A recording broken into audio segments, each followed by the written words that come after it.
Welcome everybody to UFO Man. I apologize for the initial mistake, but we are not CBS or ABC, so bear with us. Tonight we have several topics to speak about, several that are very interesting, that exceed what we normally would do. Tonight we're going to start with a UFO video review and then move on to Mr. Tommy Highway. But before we do that, we're going to have everybody on the panel introduce themselves, starting with Tommy. Go ahead, Tommy. Hello, folks. I'm Tommy Highway. I'm an author, ufologist. I'm a network engineer.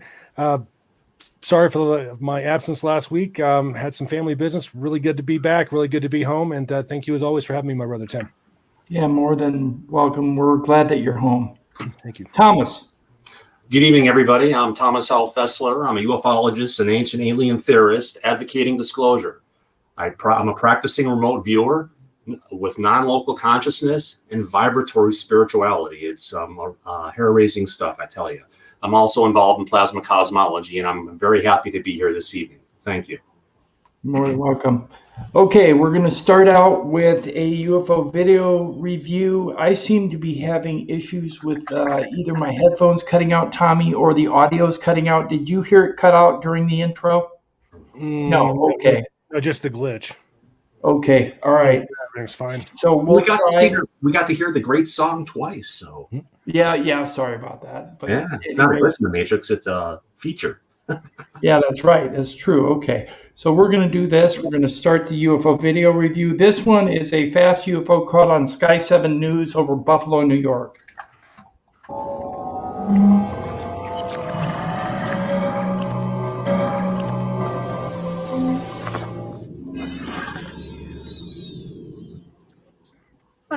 Okay, it's a gorgeous sunset across Western New York. At 9:45, we stop it. Now I'm going to get right in the way. This appears through the clouds. Watch what happens because it moves pretty quick. I'll get out of the way. Comes at us and goes over. What do you think that was? I don't know what happened there. Anyway, it was a pretty cool sight to see this evening. Yeah, but there's a second one there. Yeah, I know. There is a second one, but watch the one she's pointing at. No, I am. Watch how fast it is, even on time lapse. Yeah. It's like, boom, gone.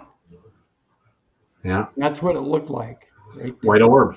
Now, it's really hard to tell because the orb is so bright, it kind of makes a cube. So I think that looks like a pixel to me, but I can't really tell what it is. You don't suppose that could be a camera anomaly, something that's an insect or something that's close to that camera, and it comes into frame, the camera doesn't know what to do with it. Yeah. No, it doesn't change size enough to be a camera, something like that. Happens because it moves pretty quick. I'll get out of the way. But it does move fast, and it gets bigger as it flies off, up and above the lens. Okay, let me play it back again. Right here, where it's slowed down, she's pointing to it in the cloud. Mm-hmm. It's really small, but it's hard to see. And then it moves forward real quick. It drops down and then shoots off. Yeah. It's like it comes out, drops down, Yeah. and then shoots off. Boom, boom, boom. Yeah. So I don't know what that is. Let's watch it at regular speed. The cropping is basically based on the size of the overall CCD sensor. That's why it's squared up. We stop it. Now I'm going to get right in the way. This appears through the clouds. Watch what happens because it moves pretty quick. I'll get out of the way. Comes at us and goes over. What do you think that was? Unidentified. Yes, we don't know what that was, but it appeared on the news, and it seems quite common nowadays to capture UFOs on the news. Yeah. But they're high sensitivity cameras and all. Of course, we're also catching drones. Yeah, but that was too far, too much distance, too short a time to be a drone. What do you think, Tommy? Not a drone for sure. Yeah. Okay, now I know this isn't a drone. This is a dark cylinder UFO spotted over San Mateo, California.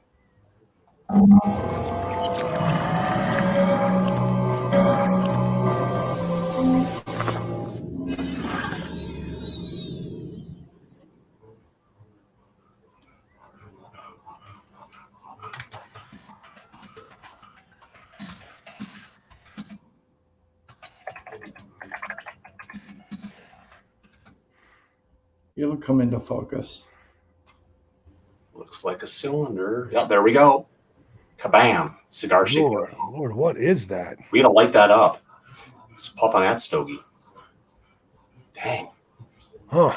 Wow. It's not white. It is dark in color, almost black. My gosh. Yeah, but gray might look that color that far away too. Yeah. Yeah, I don't know what that is. Yeah.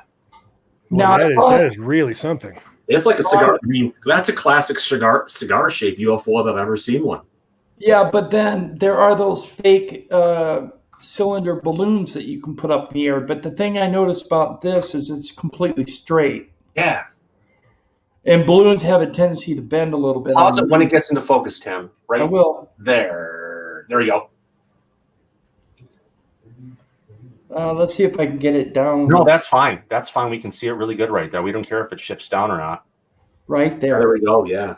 See, it's pretty straight. And because there's a little bit of a bend here. That could be, that's the zoom angle. That's yeah. the lens. Yeah.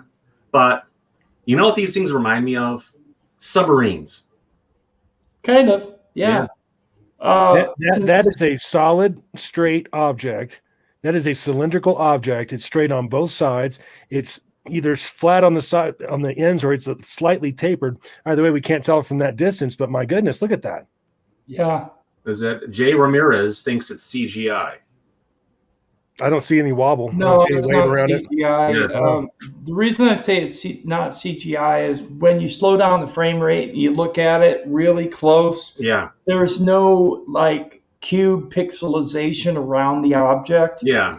Which It's I've seen in some completely recent videos. blurred, like it's there. Yeah. Now there's a close-up. Now what Thomas and I noticed is down here on the bottom, Tommy, there's like a little notch. Yeah, I Mhm. see On both that. sides. And that looks a lot like the old ones that were taken back in the 60s with a notch. Yeah. That's So- really something. That's. I mean, I'm impressed with that. Yeah. Yeah, I don't know if it's CGI or not in the chat. I'm leaning more toward this is a real one, whereas I have seen a lot of CGI cylinders, and this one seems to have even an energy field around it. Yeah, I can see it. You can kind of see it around the outside edge, like right here, right around it. There's a little bit of a field. Yeah. So I don't know what to say. It's just happened over San Mateo on the 29th of January. Yeah. And I have to say, my brother-in-law, my ex-brother-in-law, had seen it. He was in the Navy, and he was buzzed by one of those objects, exactly how it looks in one of the planes he was up. He was an aviation technician, and there was on one side of the plane, instantly on the other side of the plane, and then the thing just vanished, and then it got called back to base. Yeah, I've heard a lot of stories about that too. And the secret space program is thought to have at least 8 cylinders in operation in space right at the moment, Yeah. and have had for several, at least a couple decades. Yeah. Okay, this one is a possible red disk-like, and I say disk-like, I underline that, UFO spotted on Denver 7 News. Now, this is near you, Tommy. I don't know for sure if it's a UFO. Personally, I have my opinions, and I will tell you them after we see it. Here we go.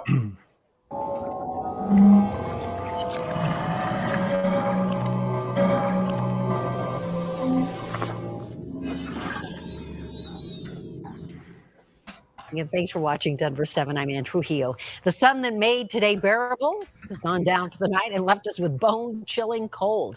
Visibility is also expected to be poor through tomorrow. Watch this. It's amazing how UFOs are becoming mainstream news.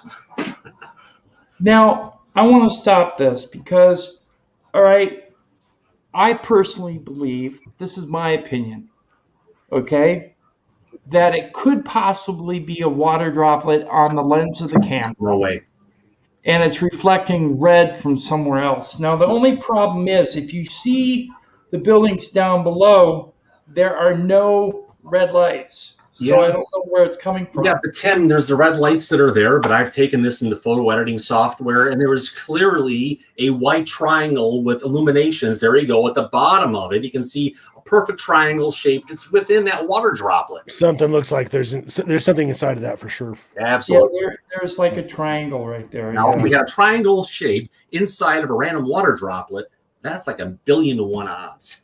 Well, that's got some kind of like St. Elmo's fire effect around it or something. Yeah. That The looks sun like that made today bearable has Watch. gone down for the night and left us with bone-chilling cold. Yeah. Visibility is also expected to be poor. So based on the temperature and the humidity where it's at, the energy that's coming off the ship as it's moving down is causing this bubble that's kind of going around it as it's moving in its particular direction. Okay, I'll go with that. it just looks like there's something substantial in the center of that or near the Yeah, center. there could be something substantial. Yeah, because it's there for the entire time that it falls down. Yeah, Andy Patrols the World thinks it looks like a Klingon bird of prey coming in. I guess I could kind of see that almost, but Yeah, or the Starship Enterprise. yeah. You never know. Anyways, it's just a cool video. Very. Okay, let's go on to the next one. These are shape-shifting lights or UFO spotted over Breckenridge, Texas. MUFON submission 112614.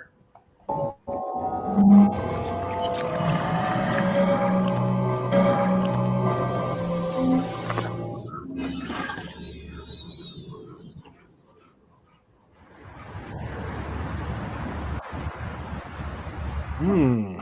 Come on, buddy. Come on. Lay down. Lay down, buddy. Come on. Lay down. And just watch, they change shape in position. Now, a lot of people thought maybe these might be drones, but according to the witnesses, there was no sound, and drones do make a humming noise. Yeah, So- but it's those four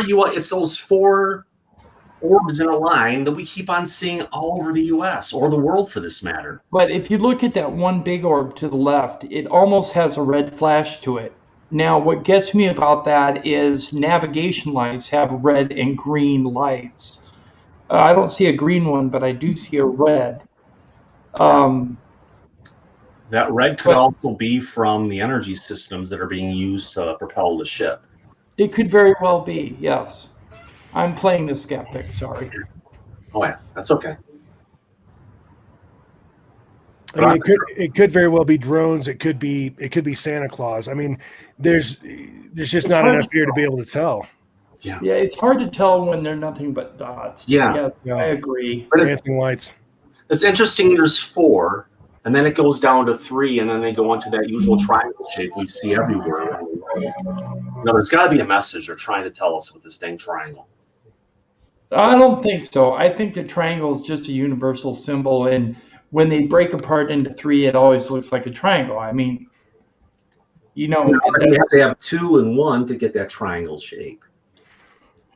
Here's one from Ball Ground, Georgia.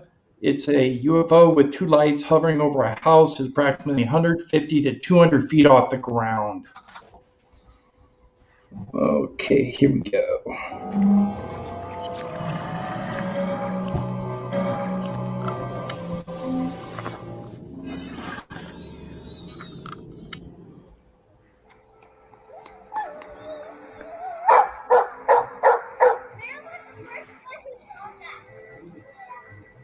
This one almost reminds me of the shape of one of the ships in Galaxian. When we zoom in on this, there might be 2, maybe 4 white lights on it. Nice. At the apex and at the bottom and on the sides. You'll see it when we get real close to it.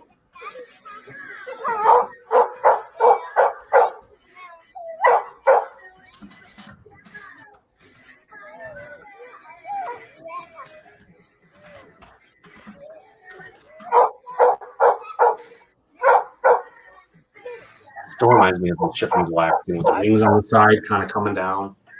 There's the white lights on the top and the bottom. Wait till I get close, you'll see it. Yeah. Maybe I'm just too old and I remember Galaxian too much. Actually, Galaga. I'm wrong. Galaxian was the other one. What do you think, Tommy? I really don't know what to make of that. It's obviously something unnatural. It doesn't look like any kind of conventional aircraft. It's See the obviously light? solid. It's obviously has light reflecting from it. Mhm. Could it be some sort of a balloon? Wait till you see it up close. If it would Right about here, you should be able to see the 2 lights. It should flash pretty soon here. If it was a balloon, it would be kind of Right there, see it? Yeah. We think that's a light, or we think that's reflection. I think that's a light. It's light on the top and bottom. And if you notice, it's rotating perfectly on axis, Tommy. It's not doing a horizontal rotation. Right. It's just a pure 180. I mean, Right about there. Right there. See the 2 lights? One there, one there. yeah, Those are above the vehicle. above and below, or Yeah. unidentified, Tommy. Oh, most definitely. Yeah. Definite maybe on this one. It seems to be lighter than air. It seems to be going with the air, if you ask me. Maybe. I don't know. Yeah. I'm not sure. I don't know what that is, but I mean, Alien head now almost. We got the 2 big eyes kind of going up. there isn't enough there for me to be able to make a determination. No, it's interesting, but still unidentifiable. It still shouldn't be Yes, in the sky, whatever the hell it is. I agree. Interesting, but unidentifiable. Okay, here's a mothership cylinder and disc UFOs filmed from a plane over Pennsylvania on 1/27/2020. Well, these are hard to see at first, so bear with me.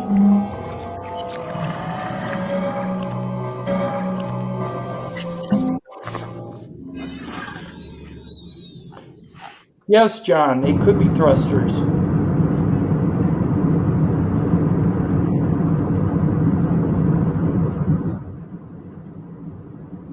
Okay, you don't see anything right now. Maybe see it right right in the already. middle, you can see a little one, yeah. like right there. Yeah, absolutely, Tim. But wait till I zoom in.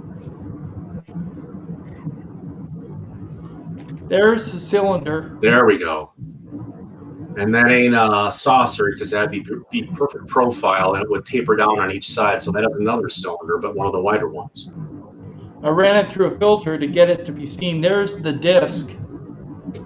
That looks like a disc. And or maybe a Tic Tac. I call that a sortie or sortie. Well, whatever that is from that distance from the plane, from what it appears, as far as it appears to be away, it must be of some size. Huge. I know. Great observation, Tommy. Exactly. That thing is freaking huge. All right. Hold on a minute. This here, I thought was the cylinder. Okay. But the one after it, which is right here, looks more disc shaped. What do you think, Tommy? I think at that distance, out of a window of a plane, that camera can do all kinds of crazy things with its CCD sensor. Right. So it could be anything. Yeah. That being said, I do think there's something there, and if the perception is correct, and that thing is as many miles away as it seems to be, then you're talking about something of some significant size. However, again, knowing digital cameras the way we all do, again, looking out of a window, yada, yada, yada, that could be a lot of other things. Yeah, but it's not going to be anything up on the glass of the sensor because it's moving with the background. And it's nothing that's going to be on the glass of the plane. It's got to be something that's way out there in the distance because we're zooming off in the distance to see it. Well, the other thing is keeping pace with the plane. So it's not like it's just standing still and we're passing by it and the plane is filming it. You know, the people from the plane are filming it. Yeah.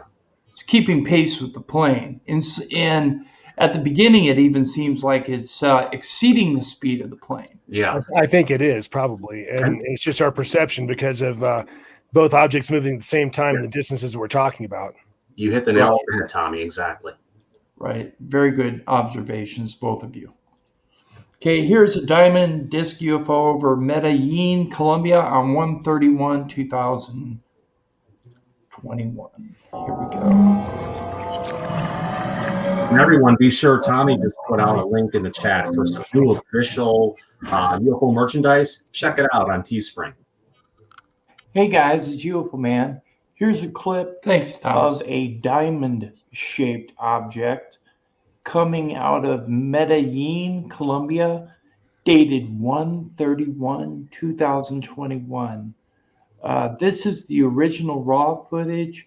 Soon I will present to you some closer images of the object. Take a look, make an assessment, and let me know what you think. And I have to say that shape looks familiar to the video we watched last week. Very. There it is right there. It's the same, diamond kind of inverted Teotihuacan shape to it.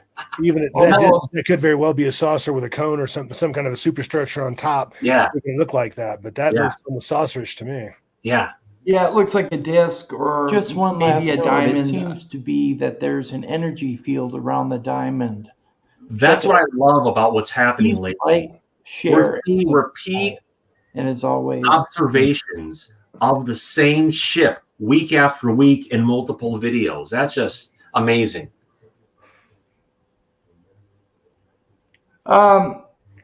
Preliminal, I think they are walking amongst us, blending in.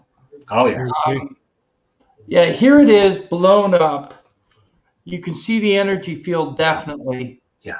The reason I call it a diamond is because it originally looks like a diamond. Yeah. But it's more likely a disc of some kind, but the camera is distorting the image. Right. But what we're missing in this picture, really quick, is all the dots we see around some of the other videos of UFOs that are out there, where it's just where the UFO is moving. There's all this noise and everything, but if you look at that, it's freaking clean. Yes, it is clean. This is a legit, in my opinion, film. It's also standing still. It's not moving. So it's got that going for it. It's just hanging there. Right. I have to put this in a definite maybe category, because that's either somebody's really talented with CGI, which I don't think this is CGI, or this is a legitimate object that we're seeing here, folks. Yeah. Right. Wasn't the last time I saw him in Colombia as well? I don't know. I think so, yes. Yeah. Nice. A lot of activity over Colombia lately. I don't know what's going on there, but it almost seems like they have a wave going on. Anything that's south of the border of the United States, we're seeing a much bigger wave, I think. Okay, this one here is a brilliant Brazilian metallic UFO sphere spotted. Many witnesses completely silent. Check this one out, Thomas, and everyone in the chat. Oh, come on! Come on, guys, be critical of it in the chat. Tell us what you think. Yeah, tell us what you think. Yep.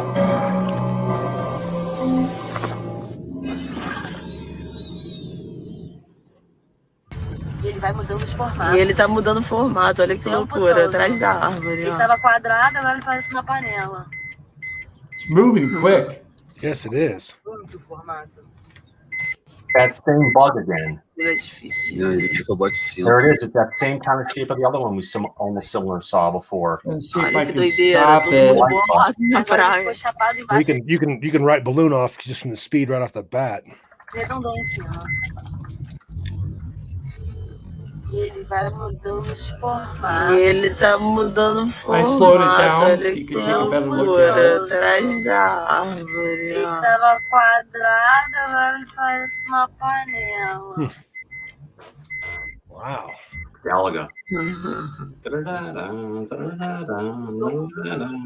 Thomas. It's Galaga. You got to keep things out of the air. Sacudindo é difícil. Não, ele quer que eu bote cinto. Vai devagar, meu Deus. I think it's really similar to the earlier one we saw, Tim, where you've got that mortar thing on the bottom. We just got to. Doideira. Ooh, this is more of a sphere, and you can tell it's metallic. Good. Pause it, Tim. Baixo, Huh?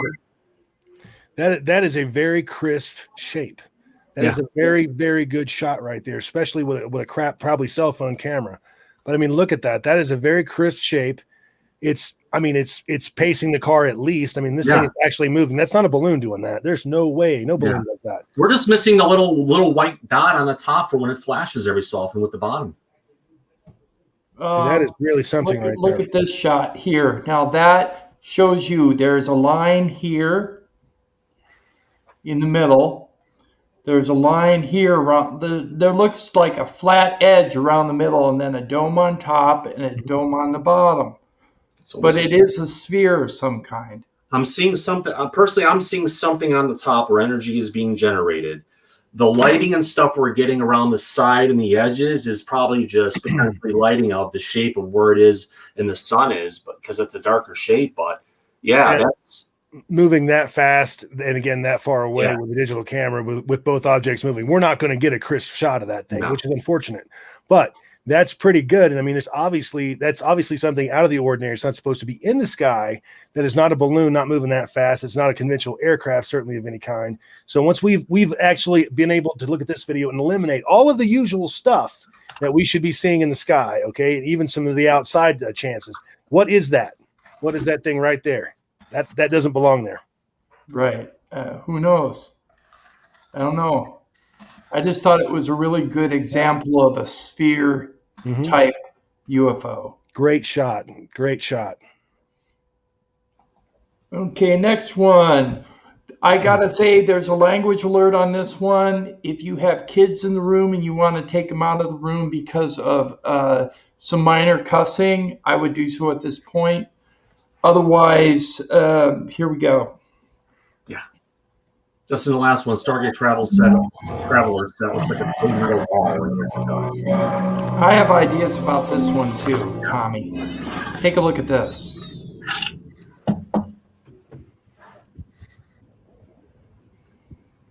Just wait. I don't know if I want to know what these are. It just tripped me out. It just tripped me the fuck out, dog. Oh, what the fuck? Dog, hell no. That shit had a baby. Hell no. Dude, this is now I'm kind of this is weird. Look at this shit. I'm at work. Alright, so this shit is fucking weird. Just talking and then another light bulb just Yeah. orb dropped out from underneath. It just had a fucking baby. I can't. There's a third one. I ain't thinking this shit up. What the fuck is that? Dog, this shit is bright There's as a fuck. plane You can't there. tell in the video. Underneath it, You yeah. see the plane that's flying underneath it? Mhm. What gets me is, could these be flares? I Nope. want to rule them out as flares because they're maintaining their position, No clue. but I'm going to say that there's a possibility because there's a plane in the area. Well, to me, the planes, unless the plane dropped the flares and then got underneath of him for some reason, and it looks like he's probably pretty far underneath them. You got that going on now. If they were flares, we always had that telltale flare plume that because it's Right. burning magnesium or something like that usually, and so you're going to see that plume. Plus, they're going to sway with the wind, things like that, because they're on a parachute. Right. I don't know. I can't call that what we're seeing here. I cannot say that in my experience that's flares. Yeah. This definitely does not look like Greer going and dropping flares from a plane. Right. It looks like a real something that's going on where it went off with Hey, two, look at this and shit, went off to the side. Looks good. No, In fact, watch. there's three of Has them. the guy come over and look. He's walking over. Yeah. He sees them too. Reminds me when I saw the orange orb flying over the house. I ran in the house and got Luke and brought him out so he could see the thing too, just in time to see it freaking do a 90-degree turn and zip off in a different direction. Wow, yeah. I Yeah. think orbs are quite common lately. I think it's just a type that we're seeing more often. I think it's the digital camera myself, the effect from the digital camera. Oh, because Yeah, you're 'cause- talking right. light, you're talking digital. And plus, let's be honest, most of the videos that we're seeing are not exactly filmed on George Lucas equipment here. no. We're talking cell Right. phones, we're talking, and Yeah. most people get the free phone. So we're dealing with subpar technology to begin with. Yeah, but it's And then when you look at the light itself, the camera doesn't necessarily know what to do with it, so it's doing its best to determine what it's actually seeing. But compared to a lot of things where they zoom in really close and it gets completely distorted, it's not that bad. And we know at least it's some kind of an orb that's out there that's kind of doing its behavior. Okay, on to the next one. North Adams, Michigan UFO seen on 2/2/2021. Reported to MUFON on 2/4/2021. Case number 113534. Here we go.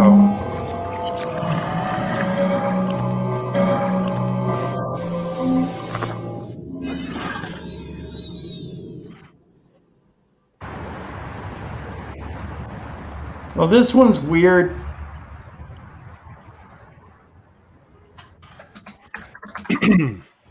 Just watch when I get closer to it.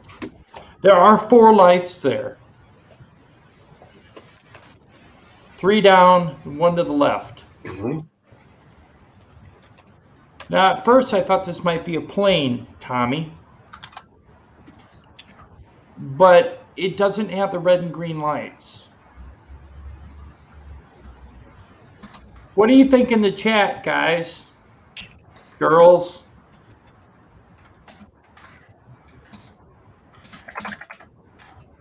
Yeah, this one is weird, Scratch. I agree with you. Now, I do get closer, but it's hard to tell what it is, like Tommy said, due to the digital camera issues and the fact that not everybody has a top-of-the-line digital camera. Mm-hmm. But I do have some close-ups.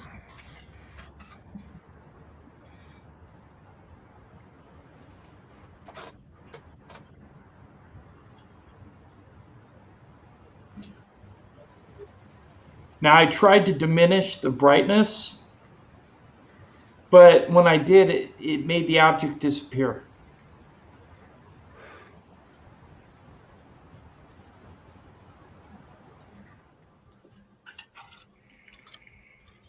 Hey guys, I tried to center the object so you could get a better look.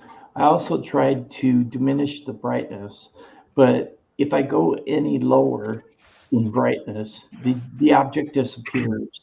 So take a good look, make an assessment, let me know what you think it is. At first, I thought it might be a plane, but there are no red or green lights.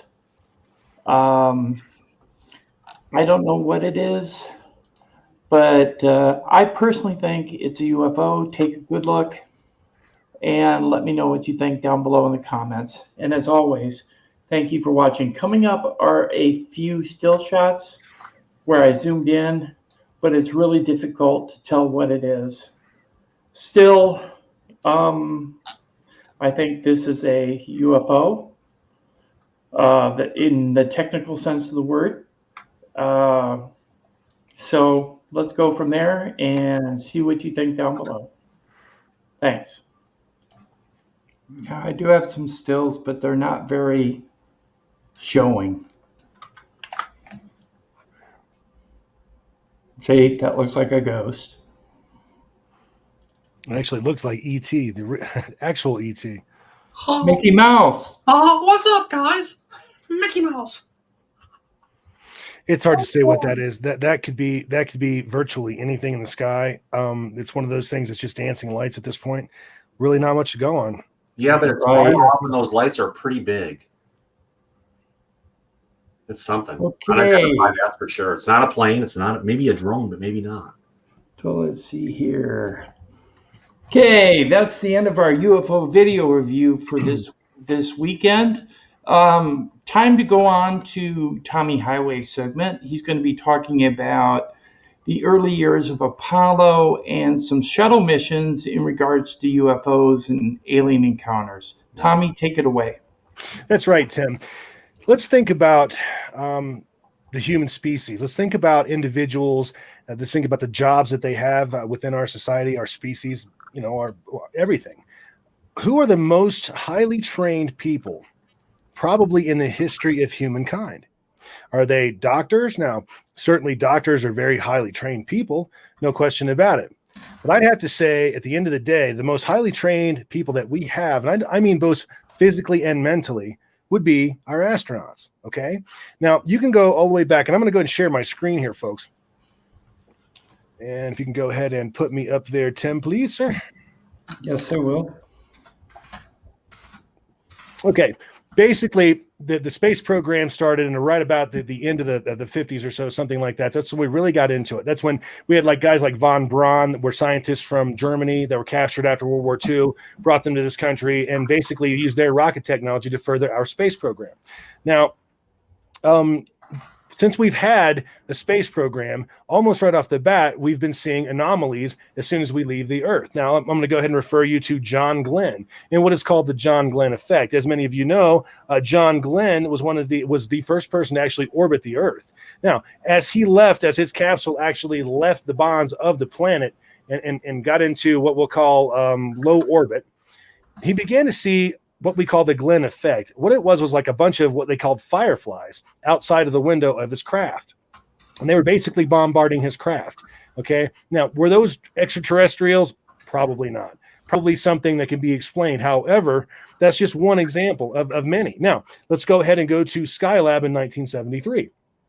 As many of you know, Skylab was an actual space laboratory that we actually put into orbit so that we could measure the effects of microgravity and for that matter, no gravity on the human body. We put three astronauts on board Skylab and ran their bodies through a battery of tests for something in the neighborhood of, I think it was 90 days, I believe, something like that, because we wanted to figure out, what kind of changes that long-term space could actually have upon the human body. However, while these three astronauts are on board Skylab, one day they look out the window and they notice this object right here. And this is an actual photo of it, okay? This was a red pulsating object outside of the spacecraft. And all three astronauts not only saw this, but all three took the opportunity to go ahead and photograph it. Now, It really is. And there are all kinds of stories. There are kind of sketchy stories about whether or not they actually reported back to NASA what they were seeing, whether they did it on a secure channel, things of that nature, which is astronauts reporting is something I'll get into in just a little bit later in my segment. But Skylab, another example, and this was a big one. And this was a huge story. I mean, I remember this as a small child, that this was a thing, So, and here's another example of Skylab. The present, basically, cover here.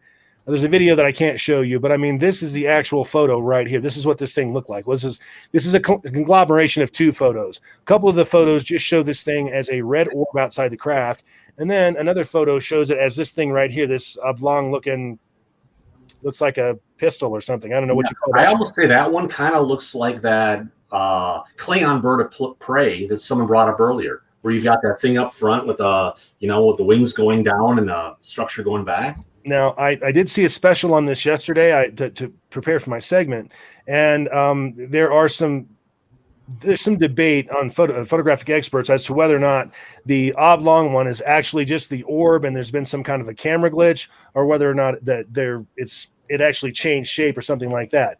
And this is one of those things that kind of depends on which one of the experts that you ask. Okay, so let's go ahead and move on. Did they take the camera away from the astronaut after the episode like they usually do? Oh, I'm sure they took the cameras. Oh, yeah. I mean, that's NASA property. I'm sure that all that was examined. Okay, let's go ahead and move along. Let's go ahead and go to Apollo 11. Now, as many of you know, most of you know, Apollo 11 is actually the mission where we landed on the moon. We're talking about the first time that humans, depending on your beliefs, let's say, the government's official story is that we actually landed men on the moon. Okay, we landed two people. We landed Neil Armstrong and Buzz Aldrin. Okay, now, again, these astronauts are absolutely, well, let's talk about the Mercury program, the very first program. We had no idea how to train someone for the vigors of outer space because we knew next to nothing about the environment of outer space. And to this day, we really don't know a whole lot about it, but back then we knew nothing. So what we did to these poor guys, especially in the Mercury project, is that we put them through a barrage of tests, both physical and mental, that most of them I'm sure would describe, in fact, I have heard described as torture, for lack of a better term, because again, we had no idea what to expect. So we only took the best of the best. And to this day, we only take the best of the best for their astronaut program. We're talking about people that exhibit superior reflexes, reasoning skills, superior intelligence, superior visual acuity. We're talking about super people, only the very best. All right. So when you take that into account, the astronaut has a very unique point of view because there probably is no better expert in aviation than an astronaut. I mean, these guys know everything that there is to know. They've been trained that way. So let's move on. Let's move on to Apollo 11. So as I was saying, Apollo 11 is the mission where we landed on the moon. So while on the way to the moon, and I'm not going to get into the stories about what was, they supposedly saw craft around the craters and all that. I'm not really going to go that far into this, but what they did do, and I thought was very interesting, is while they were actually on the way to the moon, Neil Armstrong radioed back. This is after they were hell and gone from the planet, about halfway there, as a matter of fact. And he asked what the position of their booster rocket, which is the rocket that actually the last stage of the rocket that actually got them out of the atmosphere. He asked NASA what the position of that rocket is. Now, they had it on radar. They knew exactly where it was, and it was way far away from them, so far away that they couldn't see it anymore. However, what they're reporting is a light that's flashing in a regular interval, and it's pretty far away from the craft, but it's out there. Okay. Now, again, astronauts are so well trained mentally, physically, and all of that they know that they're trained and they're not supposed to call back and say, hey, we've got a UFO sitting right outside and it's got windows and there's aliens looking at us and all that. Even if that were to be happening, those guys are not going to do it that way.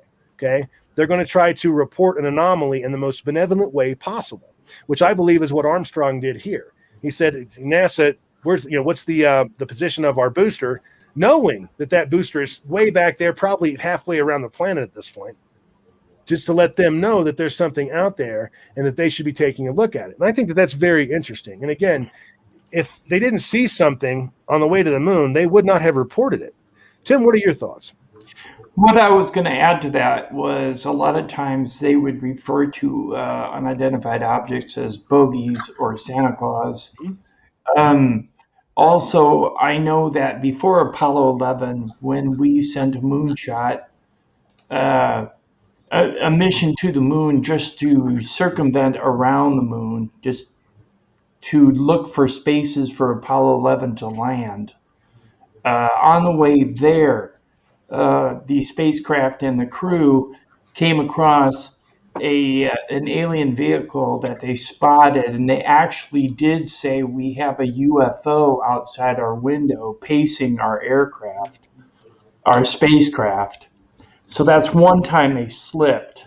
Well, they also probably weren't on national television when they did that. No, they were on private ham radio channels. Well, not ham radio channels, but a private frequency that wasn't supposed to be accessed by ham radio channels, but it was. And the ham radio operators were able to bring up this information. But the astronauts actually saw alien beings inside the windows of the vehicle and actually took photographs. Now, of course, we've never seen those photographs, and we probably never will. But that's part of the clampdown on disclosure. But to move on, let's go to one of the biggest ones out there. This one was huge. This is what is it? The STS-80 mission, I believe.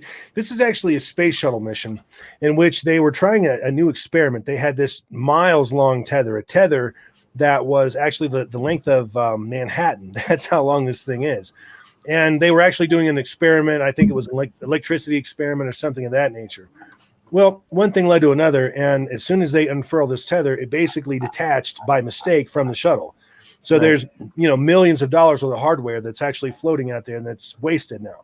However, the shuttle camera captured something very unique, and this is actually a screen cap of what they captured. And it's basically, as soon as the tether got out far enough away from the shuttle, it was almost enveloped in all of these small and some not so small objects. I mean, they look like they appear to be round. This one appears to have some sort of a notch in it. You've got one over here. I mean, they're everywhere. All these small ones, they're all over the place. Okay. Yeah. This has always been a really big mystery and one of the favorite stories of ufologists. And as far as space shuttle UFO sightings, even though there were a few. However, okay, and you folks are probably going to kick me out of here for what I'm about to say, but please forgive me. I mean, I have to be honest. That's why we're here. We're here to disclose the truth. And sometimes the truth isn't what we want to hear, okay? As it happens, yesterday, I was viewing another video in preparation for my part of the broadcast. Forgive me, I can't talk right now. And they had a scientist that was actually talking about this very incident, the STS-80 mission. This very video right here, and he says these are nothing but ice crystals that have gotten off of that tether, and they're floating around it. And he said, "Let me prove it to you." So what the guy did was he actually set up an scientific experiment, to prove that that's what this is. And folks, I have to tell you, by the time I was finished watching this broadcast, this video, and I watched this guy's science and play, I am of the opinion that he is correct. That these are, in fact, ice crystals or some other sort of anomaly like that. They're not actually independently controlled UFOs. I mean, why would UFOs just swarm this thing as soon as it detaches from the craft anyway? What's so interesting about it? It just to me, this has been proven to be nothing but a camera anomaly, basically. Thomas, what are your thoughts? Usually, when you see ice crystals closer up front, they've got more of a definition, more of angular shapes. It almost looks like you're looking at like a major snowflake.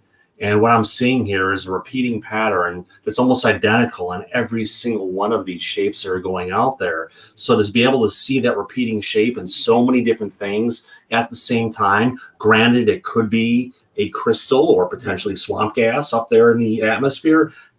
There was just too much synchronicity between all of the different shapes that were out there that was just kind of floating out there. Now I can kind of hear where it could be, ice crystals, but just the clarity and how they all looked exactly the same was just kind of the big red flag in my area. I wish we could run that video. I really do. I'd love to be able to run that for the audience. And I don't even, Tim, do you have a link for that we can maybe put in the chat by chance? No, I don't have a link offhand, but Thomas, can you look it up on Google real quick and put that link out in the chat, please? The tether mission. STS-80. No, I was wrong on that. It's STS-75. My fault. Oh, okay.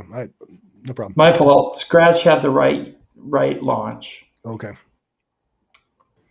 I thought it was 80, but it's 75. Calculating address and just there's one there, and here's the second one. You folks really should check this out, and again, try to look at that video from a more objective point of view. Always.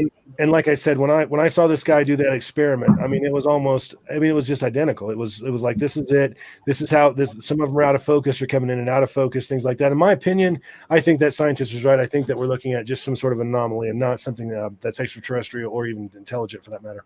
Although I have to raise this question, there were those stone circles that were found on Earth that were the what? The Dropa stones.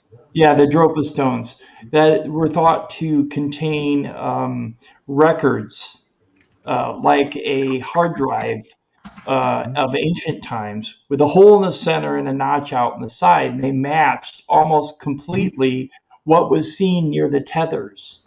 So they made a connection between the two, and they think that it might actually be, if they were to be alien ships rather than ice particles, they could be connected in some way. Yeah. Quick call out. UFOs and Alien Santana is in the chat room. He's got a great freaking channel on YouTube. If you don't watch his stuff, be sure to check it out. He's got great content up there and showing a lot of stuff that we don't see in the United States on a regular basis because he focuses on content from Central America and South America. Just had to do a quick look. Hey, Jose, good to see you. Glad for you showing up. That's very nice to see you here.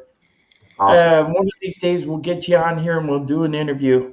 That's UFOs and aliens. Absolutely. Okay. We're going to have to hire you as a salesperson for other channels, Thomas. Oh, no. It's all okay. Tommy, go ahead. Well, I just want to make one final point is that, listen, when these astronauts are talking, they're not even airline pilots. I mean, even though they're pilots, these guys are a cut way above that. So Buzz Aldrin, there's something that's always bothered me about Buzz Aldrin. And of course, he's the second man to walk on the moon. He was with Neil Armstrong when they landed. Right.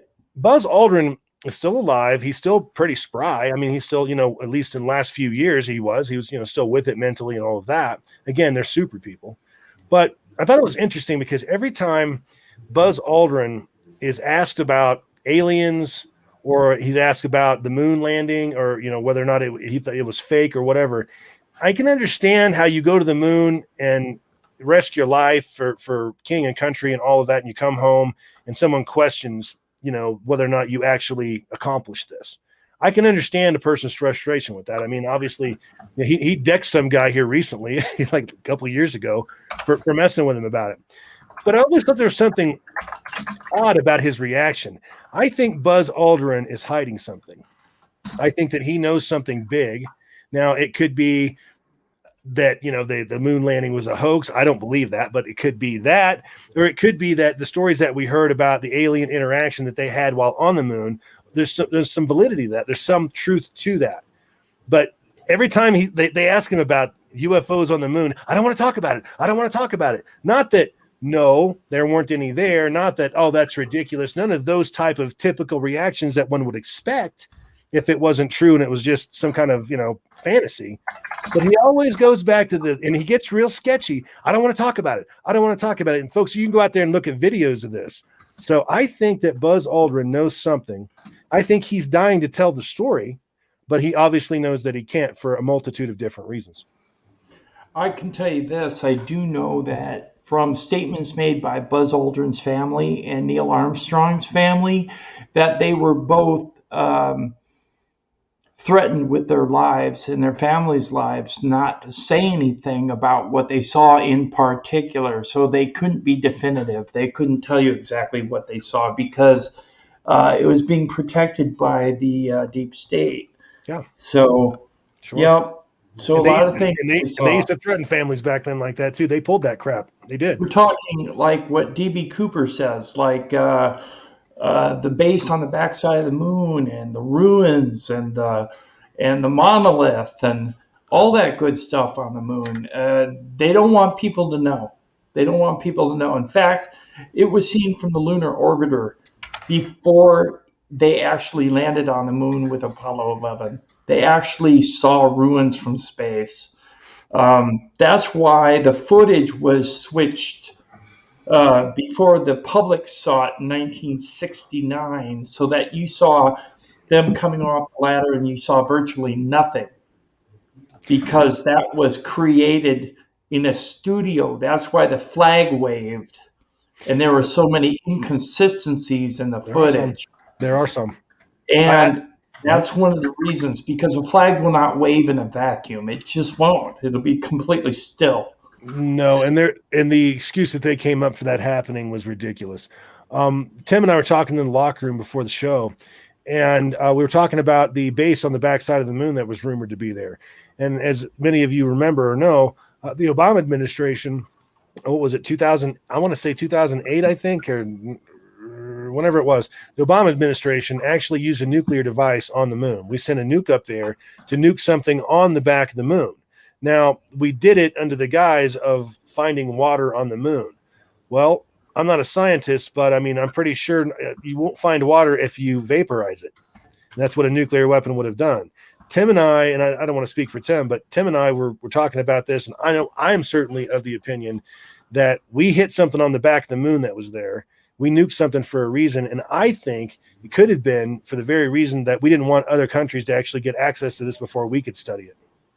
Either that, or I heard this. I heard that we sent an initial missile to the moon, and it was taken out by an ET craft on the way to the moon. Yeah. The second missile had to be brought around the moon by one of the satellites orbiting the moon, and then launched from there. Interesting. Because they didn't trust it flying on a solo mission, because it would be taken out again. Now, if it was taken out the first time, who's to say that what we were firing at was an empty base or empty, abandoned technology? It may have been an operational base. And the rumor I heard, and I say this is rumor, is that there was a base of alien grays on the backside of the moon, and they wanted to remove them from the surface. And so that's why the nuke was fired. Now, I don't know necessarily, but there are a lot of conspiracy theories out there, and we really don't have definitive facts to state what is what. But that's my opinion. You've heard Tommy's opinion. Thomas, what's yours? Well, besides the $5 I just put in the super chat, I kind of agree with the situation where you're coming from, Tim. Oh, well, cool. Thanks for the $5, Yeah, well, Tom. I had to follow up for DB Cooper. He only put Alex only put $4.99 in, so I had to put a penny more. I tried like 4 times or 5 times to do the super chat, but I was blocked and wouldn't let me do it. I had to refresh the browser. Okay, that's fine. Thank you very much. I really appreciate it. But what is your opinion concerning what we're talking about? I really feel what we're seeing is on the ball, honestly. There's nothing I can really disagree with. So you think that the nuke blew up something on the backside of the moon? I think something took out a nuke going up there. Whether or not we've gone and actually blown up something on the backside of the moon is really to be determined, because if we would have done that, there would be an additional radiation belt going around the moon that would be affecting additional moon missions going up there, just like we have on Earth right now, because we have all that beautiful plutonium and everything else that's around the outer edge of the planet right now from everything we've done on Earth. Now, would the aliens have stopped us from getting up there? Yeah. Now, back in the time frame we're talking about, would there have been another satellite that could have coordinated another missile coming from the Earth to go ahead and hit the backside of the moon? That's a little bit too much for me. Thanks, Killian. Really appreciate it. Absolutely. Thanks, everybody. Okay. Tommy, do you have any last closing comments about your segment? Not really. Just, again, we have to take what the astronauts say seriously. I think that they are the top experts on anything flying, anything aviation related. again, they've been almost tortured with the type of training that they've had. Yeah. These people are experts, and when they say something, when they come out and talk about it, Edgar Mitchell's another one. There's no reason for them to come out and do that. There's no reason to sully their reputations or professional reputations or anything like that, unless they at least really believe in the cause itself. Yeah. Now they may not have seen something personally or whatever, but I mean, like Edgar Mitchell, he's come out and he said, "Look, there's no doubt in my mind." What does Edgar know? Now, what does he know? Yeah, Right. We talked a little bit about this last week. I read a quote from one of the astronauts who actually was involved in some of the debriefing that was going on at the United Nations. So, yes, they've seen a lot. They've experienced a lot. They've had a lot of stuff clamped down by the machine, if you want to call it. But as they're getting older, as things are going on, we're learning more and more because they get to a certain age where they're just like, screw it, I'm just going to talk about everything. Right, exactly. There's so much out there. I think a lot of information has already come out from the astronauts, the ones that have passed and the ones that are still here, but there's still yet more to come out that's current. Yeah, Tommy's got something to say on this. We've heard a great deal, a lot of very interesting deathbed confessions over the decades regarding the subject of UFOs. Some very interesting deathbed confessions, and hopefully, we're all going to die. Hopefully, when some of these old timers from the old NASA, then as they start to die, that they'll give us the information they have on their way out, and that's all the hope that we got, really. Yeah, I hope so, because if we don't record that information and spread it along by word of mouth to others, people who are younger than us will lose that information, will lose that history, and they won't have that knowledge. And we're pretty old. Like Philip Corso said, give it to the young people. They can handle it. Give the knowledge.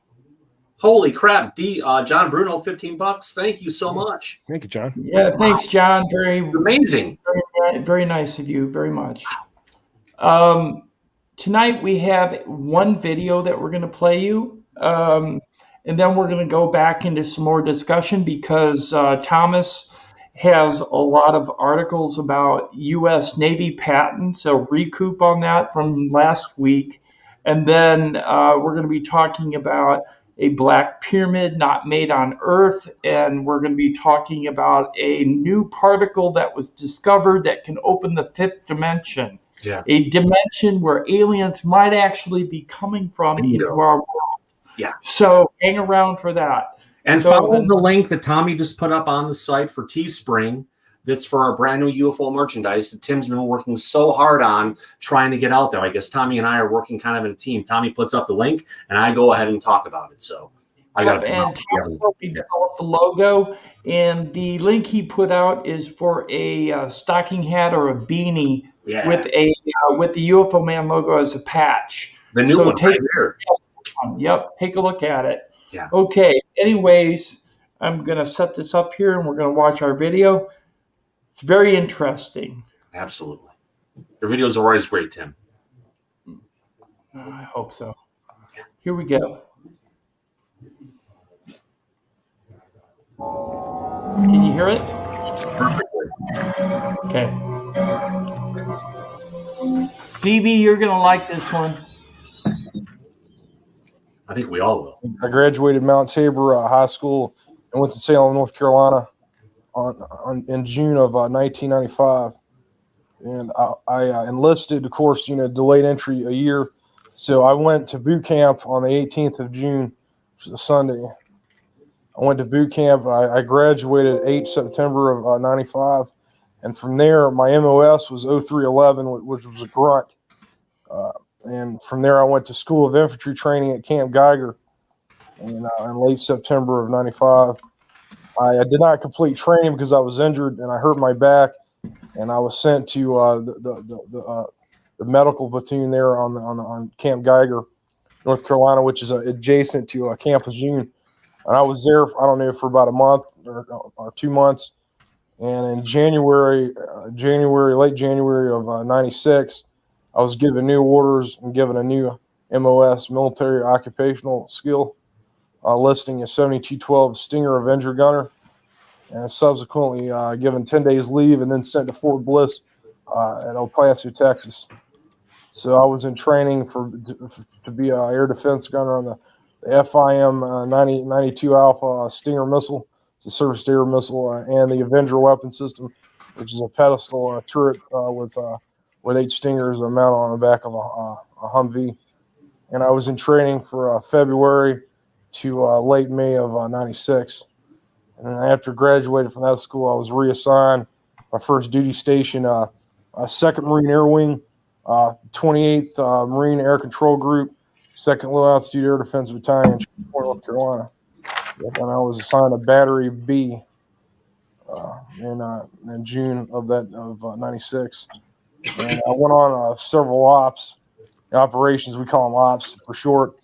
And basically, I was there, and then I was transferred over to the section for laser strike in February of '97. After going to weapons and tactics instructor 197 in Yuma, Arizona, when I got back, I was asked if I wanted to go, and I said sure. So I volunteered, and I was sent to the section. And we shipped out in March, of that year. We were sent there to provide perimeter security to this radar installation. Basically, this radar station was tracking supposedly drug aircraft that were exiting in and out of Peru and Bolivian airspace. Basically, what we were doing there, we had live ammo and weapons. And one day, Sergeant Allen and the other sergeant, and I'll remember his name soon, Sergeant Atkins. They were, and Sergeant Montalegre, and he was a staff sergeant, E7. E6. The other guys were E5 sergeant, and they came to us and said, "Look, we got a situation where we have an aircraft crash that's possibly friendly, and they need us to go and secure the crash site." And we're like, "Fine." So this is early. This is late at night.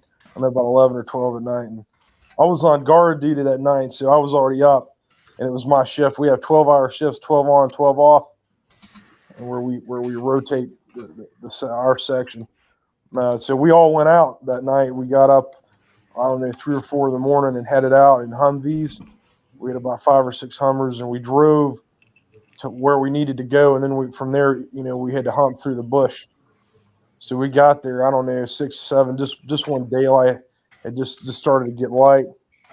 And we found the area really easy because there was a huge gash in the land where something had crashed, and it didn't break anything. I don't know if you've ever been to a crash site where you had trees just broken like in half.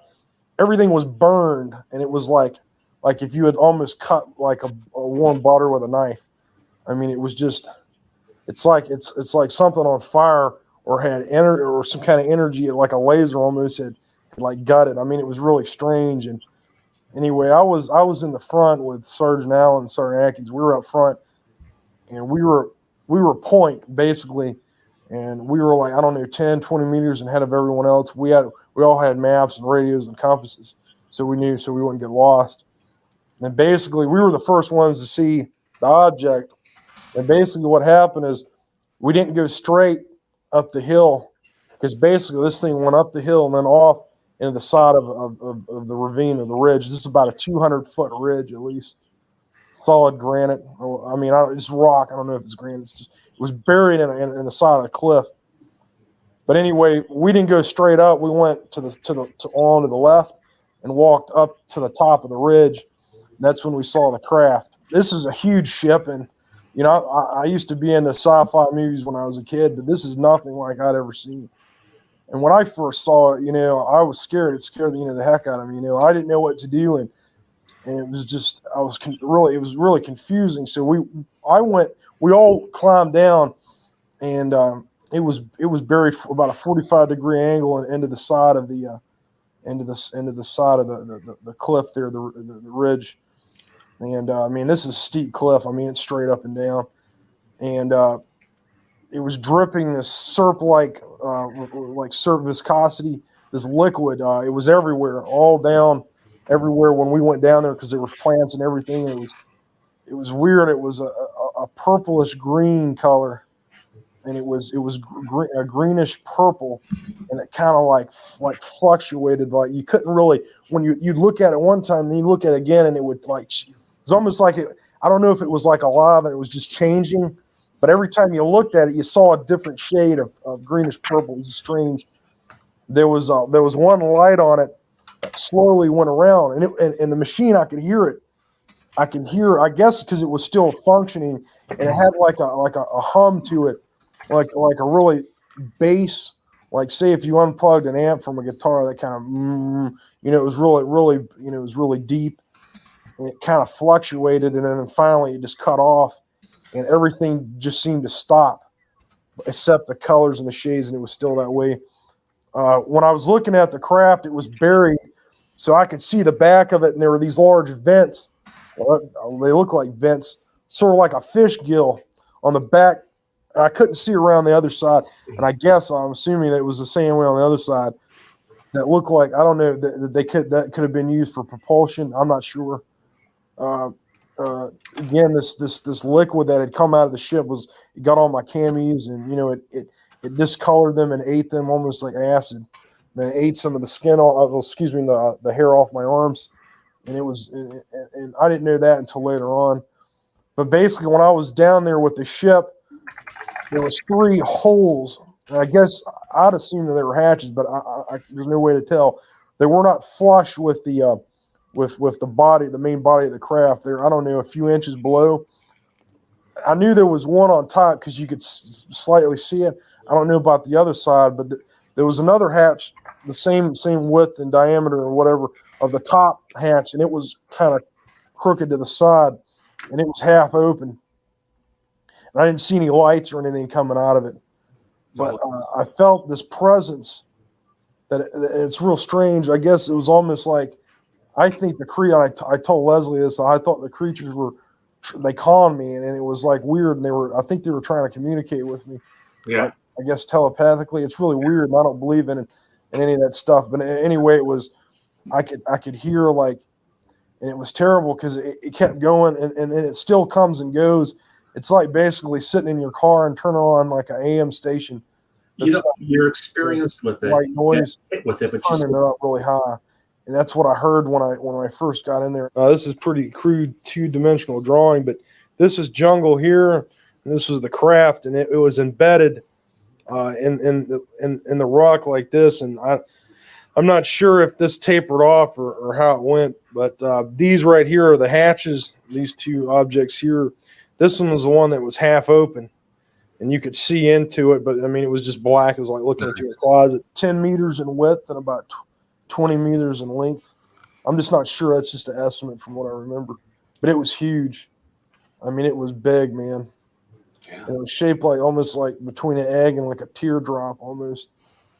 It looked really aerodynamic, at least in the shape. But the closer I was close enough to take out detail on it, but it was not just smooth. There was bumps and notches and things in it. It was really organic. It was almost like art. That's really how you would. It didn't look like something that somebody made in a shop. It didn't have that clunkiness or that tin can kind of deal. It was more of art. I would say. It looked to be that it could have been handmade, but out of what what materials, I don't know.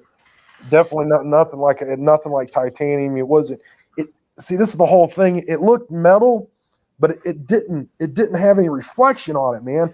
I mean, the sun's coming down, and if you got something made of metal, regardless of it, I mean, maybe if it's subdued with paint and it's got a cami sheen on it, you're not going to see any reflection.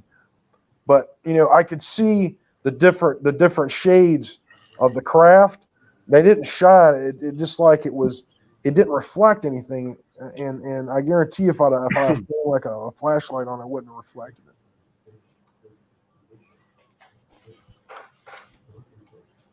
The heck? Well, the creatures, I think, were calling me to help them. Everything was going to be all right. But I was so mesmerized and into it. And, Sergeant Allen and Atkins, they're hollering, they're cussing at me, get the hell out of there. Why? Well, I think they lied. I think that they were scared and they didn't want me to get hurt. I don't know. They were real pissed off at me. after subsequently. But basically, what happened was after we climbed back up, I think the DOE, Department of Energy people were there. They knew about it, and I don't know why we went there still to this day. But anyway, I was arrested. I had all my gear taken from me by men in black camis, had no name tags. They were older men, probably in their late 30s or 40s. How long was I at the site? Probably about 15, 20 minutes. We were the first people on the position, yeah. Yeah, the lasers are not looking for drug runners. There were other people, I guess they were government, I don't know. They were there and they had containment suits and they had guys, they had a position that looked like, I don't know if it was already there or there was some gap in the jungle where they landed 2 CH-47 Chinooks. They're Army twin rotor helicopters, and they're big guys coming out in these containment suits. They must have just got there, I don't know, while we were down in the gorge, because when we climbed up, there those guys were. There were the guys in the black camis.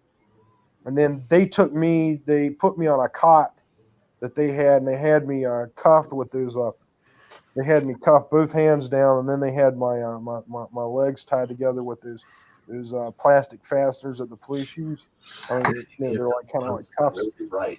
And then they took me in the CH-47, and they sent me to. We took off, and they didn't drug me or anything like that, and I was just awake there. And did they explain why they were treating you this way? No, that they said that that they were cussing at me, saying that I was a dumb asshole.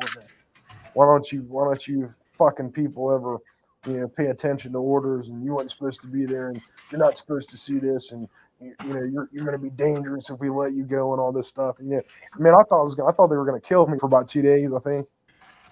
And they had a lieutenant colonel from the Air Force, and he did not identify himself. He might have, I just don't remember. And he told me, if we just took you out in the jungle, they'd never find you out there. And I'm like, well, and I didn't want to say, I didn't want to test him to see if he'd really do that. So I said, yeah. And he's like, you got to sign these papers, and you never saw this. And I don't exist, and this situation never happened. And if you tell anybody, you'll just come up missing. And he was a real abrasive, just a cynical asshole, I guess is the best way to put it. I was at the same installation, but they had me segregated with Air Force personnel for like 3 weeks, and then after that I was sent back, approximately. All I saw there was Americans, and there's a lot of other nationalities there, Chinese, Germans, I think, were there. I mean, a lot of other people were at this other base. But I mean, this thing was really. I didn't go in, and all they did was take me to like a. You couldn't call it a cell. It was more of like a. It was more like an interrogation room, and I sat in there for 15 hours. Those guys with a light. I mean, they put this light in my face, and they were yelling at me, and I couldn't really readily identify any of these guys. But I knew one of them was at the crash site, because they were. One of the guys that I recognized, because he was in black fatigues, and he's like, "What'd you see?" And he's like, "Yeah." He's like growling. He goes, "Are you a patriot? You like the Constitution?" I'm like, "Yeah." And he's like, "Well, we don't. We do it. We're on our own program. We don't obey. We just do what we want." And he's like, "Yeah." And they're like growling, and they're relishing, and they're yelling at me, and they're hollering and cursing. And you didn't see anything, and we'll do you and your whole goddamn family. And they're it was basically that for about 8 or 9 hours. I mean, they took breaks. They were like, "Look, man, we're gonna take you off in a helicopter and just kick your ass out in the jungle, and we're gonna end you and all this." And they didn't physically put their hands on me, but I was sitting in a chair and I was handcuffed to the chair and I couldn't move. So basically, it was just this like harassment. I didn't eat anything for like a whole day. You witness something and they want to treat you like you're a prisoner. My section was about 8 to 10 guys. They all saw it? No, just me, Sergeant Allen, and Sergeant Atkins were the only ones that saw it. Now, they saw the crash, and well, at least the jungle where it came through. They saw all that, but they didn't go into the ridge because, like I said, we were 10 to 20 meters in front of them, and they radioed, to haul that we found, and everything's fine. It was in late March, early April of '97. So we're talking like when I got back, I approached Sergeant Allen about it because, of course, he's married and got like one or two kids. And I went to his house on base housing. He got all upset and threw me out of his house. Said he didn't want to talk about it. And I mean, I guess they scared those guys too, man. And see, I mean, you got to understand, I can't speak for the rest of the armed service, but the Marine Corps, it's monolithic. And when they're told to do something, they're gonna do it. And if you don't want to go along, they'll basically railroad you. I didn't want to keep my mouth shut about it, and I told my first sergeant Powell. I told him about it, and I don't even know I don't think he's still there anymore. I mean, we're talking 3 years ago. So yes, there was life forms in the ship. They were. It's almost like if someone was like reading your mind, and that's the way it felt. I felt like I felt a presence. It was like supernatural. It was no debris that I saw, but there were big gashes in the rear of the aircraft. And what it looked like is that it had been hit with maybe a surface-to-air missile. There were a couple Hawk batteries, and that's a homing all the way killer. That's a low to medium surface-to-air anti-aircraft missile. Basically, it doesn't have to hit the target in order to destroy the target. What it does is it gets in proximity of it, and it has a high explosive fragmentation warhead, and it basically explodes like a big shotgun in the vicinity of the targeted area. An air-based IED. Fragmentation, it's supposed to destroy the target or damage it so it won't be able to continue its mission. I think we shot it down. This is what I think happened is we shot it down. The Peruvians shot it down. The other guys knew it was flying. I knew that these aircraft were flying because I had been in the command center there at the radar installation, and I heard a couple women there in the Air Force talking about aircraft flying in and out of the atmosphere at Mach 10 plus. So these aircraft are flying around there. They're re-entering the atmosphere and whatever. And I believe that the higher ups knew it was flying in the area. And these were these large vents. They looked like they went into the craft, but I couldn't tell. But it was a shadow. That was the only thing that really cast a shadow. The rest of this, but this is another thing, was these vents casted a shadow where you could see where there wasn't light, but the sun was shining right on the object, and it didn't cast a shadow, not on anything. And it was like kind of like absorbing the light. It's weird. This is not one of ours because in Stinger school they teach you about all different kinds of aircraft and stuff like that. And I knew a lot of aircraft anyway because I like reading about aircraft and data and that stuff. And essentially when I saw it, I'm like, man, this is nothing that I know of. Okay, basically the radar was sitting, and this was again on a hill. It's cammied up, and it rotates and everything. And there's a command bunker that was built under the earth. And I mean, it looks like Star Wars in there. And I mean, it's total air conditioned. I mean, it's really nice. And there's like computers, and they got the control panels and everything that control the radars. And I guess they're linked to other sites, and they get other data coming in. And well, we had guard duty, and and the night that this happened, this was in the early evening, and it was my shift, and I was in there, and I was checking people going in and out. They got ID, checking out whatever. So like these two girls, they come walking out, and they were talking about, well, we got these aircraft flying again, and the other girl says, yeah, they're coming in and out of the atmosphere. But he came in there, and he told me to come back with him, and we go back there, and he goes, I want the logs, because they log all these flights coming in, their bearing, what they are, what code they're squawking, all that. So he gets the books, and I had to sign off for him to take all that. I mean, when you got objects that are re-entering the atmosphere and then stopping on a dime and then turning around and going exactly the opposite direction, that's kind of strange. Yeah, meteors don't do that.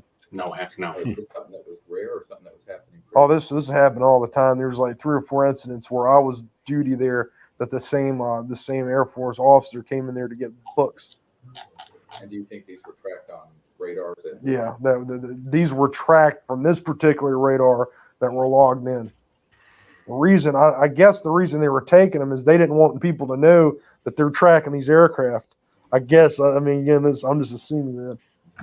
So, Yeah, I think they knew it was coming in, and they said we can't identify it. It's violating airspace. So they could have radioed the Peruvians and said take them out, and they shot it down. I was confident that when I saw the aircraft, it had been hit by something that had took it out. They were scared, and it was the apprehension, the fear, and then that they were not here to harm us. That's really what it felt like. And I mean, that's not my own emotions. I've seen the creatures in my thoughts, and I saw them what they look like: oval egg head with big dark eyes, big eyes, a nose and a small mouth, no ears.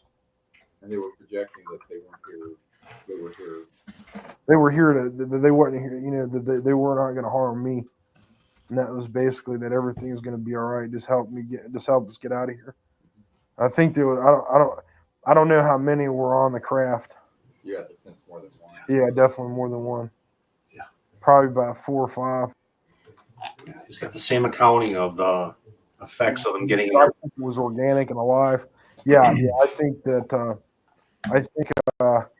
That whole craft, it's kind of like, it's almost like if you had an extension like your arm or your leg.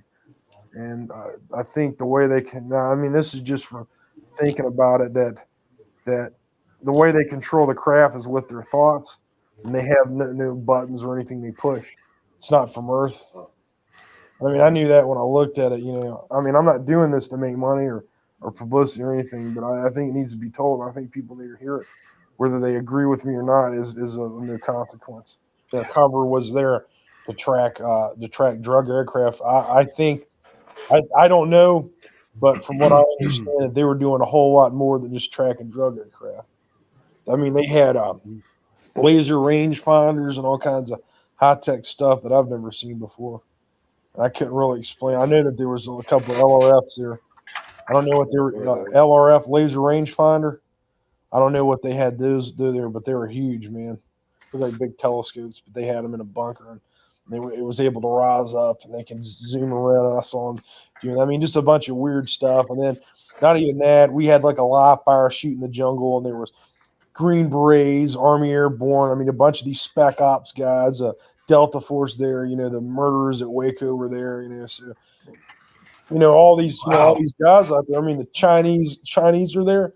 They're out there training, man, and they're training the Peruvians too. So it's weird, man. Weird situation. Oh, this is definitely something like NATO or some multinational deal. And what I keep going back and really thinking about that. Why are all these guys here?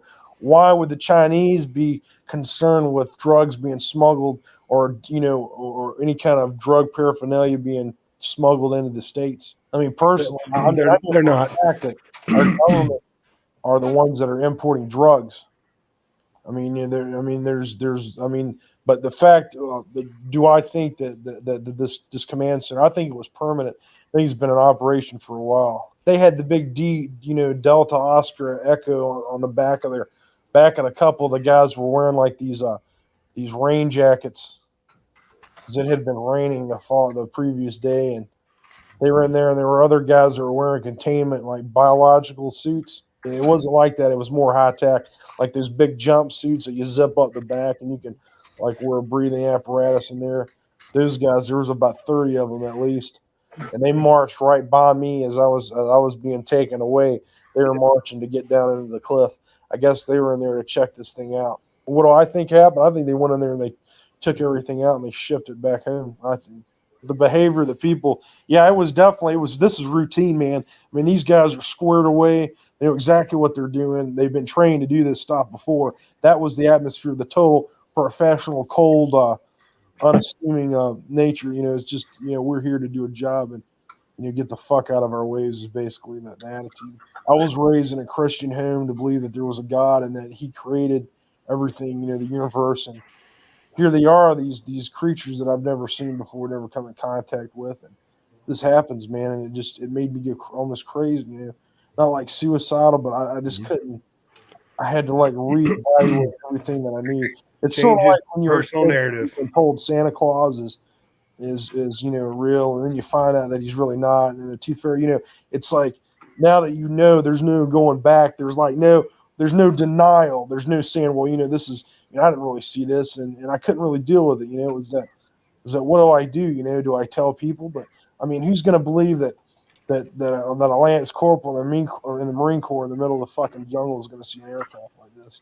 It's more like I was sitting and watching a film, like I was sitting and I was watching what was happening, and I was basically with these aliens, these creatures, and they were touching me, not like sexually or with instruments or anything.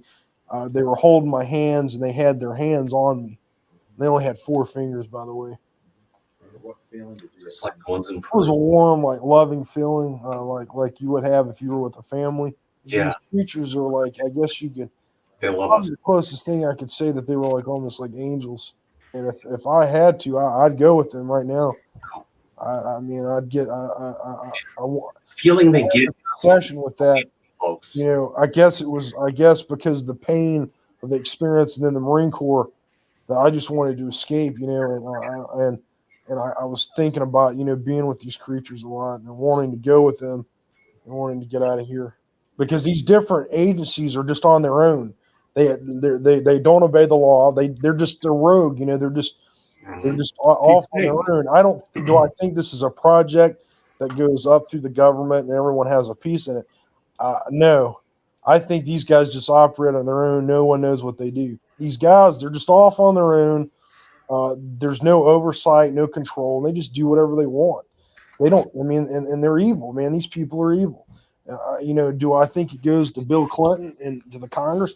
There may be guys up there that know about it. They're not going to say anything, man.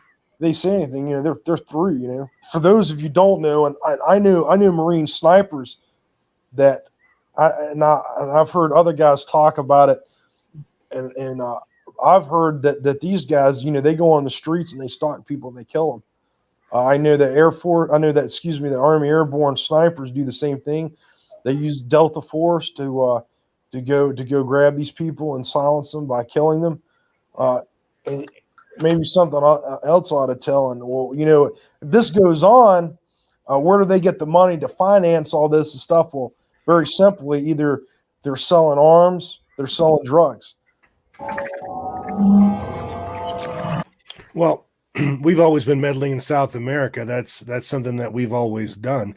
And I wouldn't be one bit surprised if we have radar arrays and all that. And we're not necessarily concerned about drug smugglers as we are about what those governments are doing. We had Nancy's program for a while. Gave him the cover to get that in there, though, Tommy. I don't think that we're necessarily monitoring the drug problem down there. I think we're the head of it, actually. Yeah, we're bringing all those drugs into the United States. But then again, I can't prove that, but I've heard that. The CIA smuggled dope before, we know that. Oh, yeah, but this also gives you a great cover if you want to get technology in different places to do some covert stuff against UFOs. Sure. Under the guise of the war on drugs that Nancy Reagan put in place so many years ago, that this could be, what he's talking about, adds some credence and legitimacy to it. Right. So one of the reasons I know that we were still in Afghanistan and Iraq was because of the poppies that are in that area. But what else? And not just because of the oil, but because of the drugs. And if you control the drugs, you control the people. Isn't that right, Tommy? Absolutely. Yeah. Absolutely. There's been rumors that the CIA introduced crack into the inner cities. I mean, you hear all kinds of crazy things. But the problem with all the crazy things that you hear is some of it's probably true. Yeah. Right. John Bruno says, war and drugs, what a joke. Sadly, not funny. Yes, I agree, John. 100%. Yes, sir. Nanine says that last guy sounds legit and scared because they discredited him. Yeah. Yeah. I think, and he was also talking about assassin squads.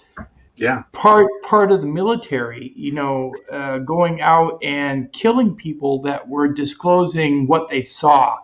Right. So yeah, that's a big deterrent. Do you want to die or do you want to keep your mouth shut? They try to kill Lazar.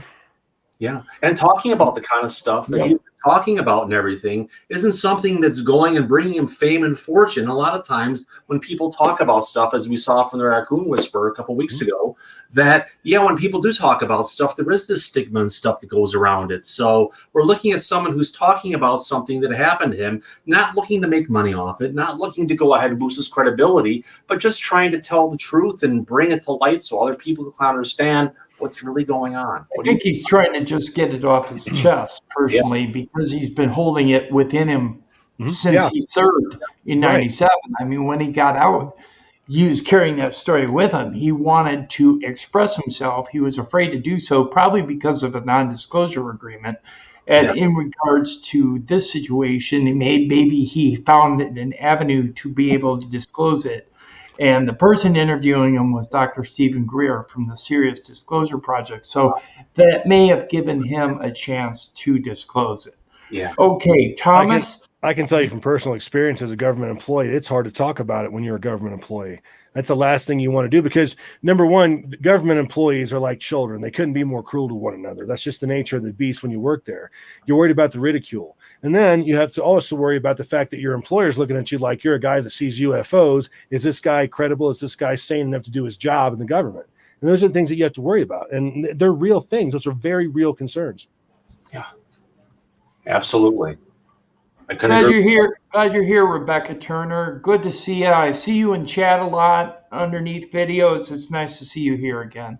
It's great to see everyone. Nini here is Stargate Traveler, Scratch, Bruno, Emerther Alien, Sam Richards, John Bruno. Again, it's great to see everybody participating in the chat and trying to be engaged with the show we've got going on, because we wouldn't be here if it wasn't for you. Okay, Thomas, let's go into your segment. Now, Tommy just brought up a comment about Bob Lazar. So why don't you go into your commentary about Bob Lazar from Robert Bigelow, what he said about Bob Lazar?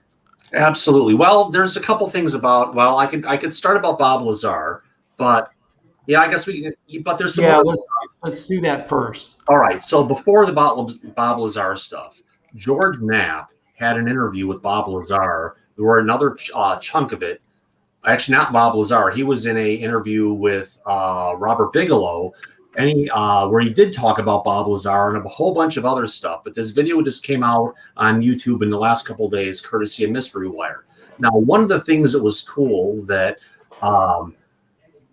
Robert Bigelow talked about ties back to a story from UFO Man that I've heard him tell me several times. And when I heard this story, it just kind of set off alarms where, let me go ahead and just read this to you, kind of what Robert had said, and then I'll have Tim jump in.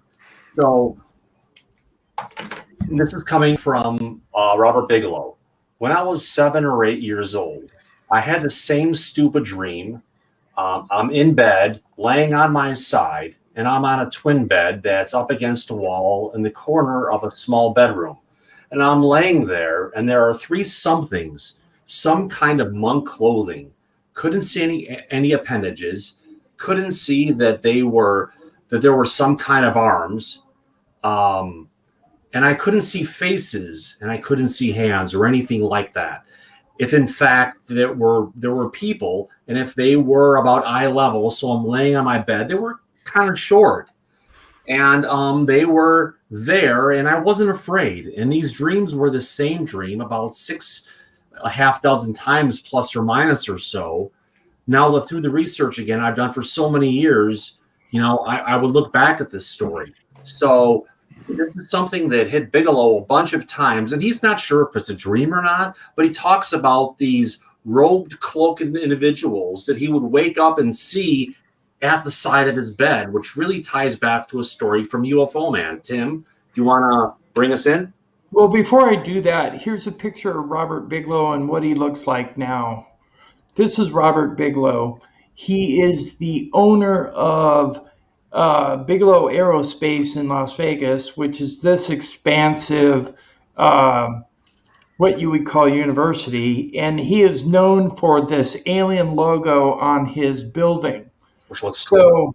So this is in Vegas. At one time, Robert Bigelow was responsible for receiving all MUFON reports nationwide for several years, and he garnered all the information and took it and used it in his research on his aerospace industry things that he was working on, let's say. Don't forget, he also owned the Skinwalker Ranch for a period of time, and he's also heavily involved in consciousness beyond life. Yes. Okay. All right. Go on with your comment, Tommy or Thomas. Okay, cool. So beyond the initial story, that did you talk back to Tim? For Tim, we lost your audio there. No, you didn't. I'm still here. Okay, I know what you asked me. You asked me what is the connection between Bigelow seeing those creatures in the hooded monk outfits and me. Well, when I was involved with my last partner, she actually woke up in the middle of the night and saw a hooded, she turned on a TV, a 27-inch TV in our living room, and it lit up the entire living room. But in front of the TV set, standing above it, in a black robe with a hood, where she could not see the face, nor the hands, nor the feet, it moved toward me, and I was sleeping on the couch. When I woke up in the morning, my clothes were on backwards and inside out, and I had a raised welt on my sternum that was in a circle with 6 puncture wounds. Now, that mark still is on my sternum to this day. The doctors think it is some kind of vaccination, but I've never been vaccinated on my sternum. So who knows? Maybe it has a tie. Right. Maybe it has some tie to do with the same things Bigelow was saying. Go ahead, Thomas. Awesome. Thanks. All right. So getting on to the second part of the interview that was really cool was that Bigelow touched on Bob Lazar. We all know Bob from everything he's talked about from Area 51. There's been a lot of people that have been going and basically, throwing shade towards Bob. So this is from someone who worked with him, that's worked close with him, that knows Bob. So this is just some great quotes, if you want to call it a great conversation that he shared with George Knapp that I want to, share back with everybody else. Now, here, let's start this off. I never viewed Bob as being a fraud, and all of that I've spent quite a bit of time in conversations with him. We put a little bitty business together and tried to do something for about 4 months in that business. And so that I had opportunities to test him like, anybody would, and see if he repeated the same thing and stuck to the same stories, and or what kind of things I can find that were not legitimate. I didn't find much. Now, to see if he was motivated by money, I tempted Bob, in different ways. I can remember a conversation that we had, and he probably isn't even aware that I did that, but I offered him money. I forget the circumstances now, but it didn't tempt him at all. And so while there's either he's an awful goddamn peculiar guy, or, there's something legitimate. I wouldn't say that he had not experienced a lot of the things he claims that he has. Now, in terms of odds in Las Vegas right now, remember that Bob has offices in Vegas, and the pictures that Tim had shown earlier are from Vegas. I would say the odds are that Bob Lazar has, for the most part, on everything, as he has said it, has been telling the truth, and those are the odds. And I would say if you're betting against him, you're betting against substantial odds, and the chances are you're going to lose. So if you think he's been lying, your chances are you're going to lose. So those are some really freaking down home words about Bob Lazar, where a lot of people have gone and tried to, drag Bob's name and everything through the mud. But here we've got something where someone who worked close with him and is still in the world of ufology and paranormal and parapsychology, standing up behind him and supporting what Bob has brought to us. And what he, again, someone who wasn't there to make money or anything, he has gotten a lot of grief on it, but he spent his life trying to tell the truth. And these words that we're hearing about him are important. So this is another verification from another source that verifies that Bob Lazar is most likely legit. Absolutely. So whether you tend to agree with him or not, there is mounting evidence to say that he is legitimate. Now, Thomas, what else do you have to tell Well, us? I've got something here that's a follow-up on our reporting on the UFO Navy patents by Dr. Salvatore Pius that has gone on. It's kind of some, update that's happened since more information has come out. We like to recap on kind of where we're at. And also, if you want to call it, close the book on, this kind of chapter on some really cool technology and stuff that's been discussed. Let me get across to here. I didn't get this exactly set up right, but we'll be close. All right. Let me move this across a little bit. So the Navy finally speaks up about its bizarre UFO patents. Now we're talking about Dr. Salvatore Pius, who's been part of the Navy for some period of time and has brought the UFO patents together. So let me get into this. After reporting on the bizarre saga of the Navy's UFO patents by Dr. Salvatore Pius for over a year and a half, Brett Tingley of the War Zone has finally gotten an on-the-record comment from the Naval